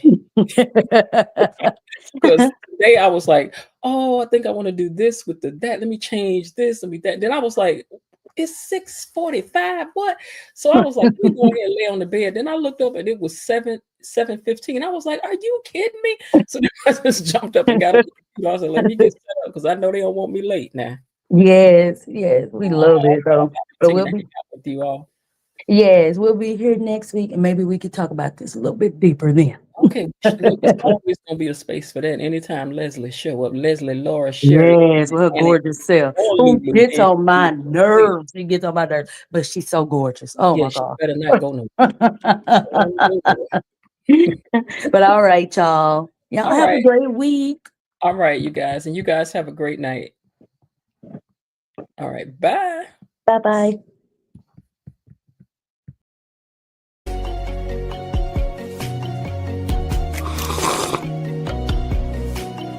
How did you get beyond the gates? Be gone. So I absolutely knew that I'm the one that let you in behind the gates. See you tomorrow. Bye-bye.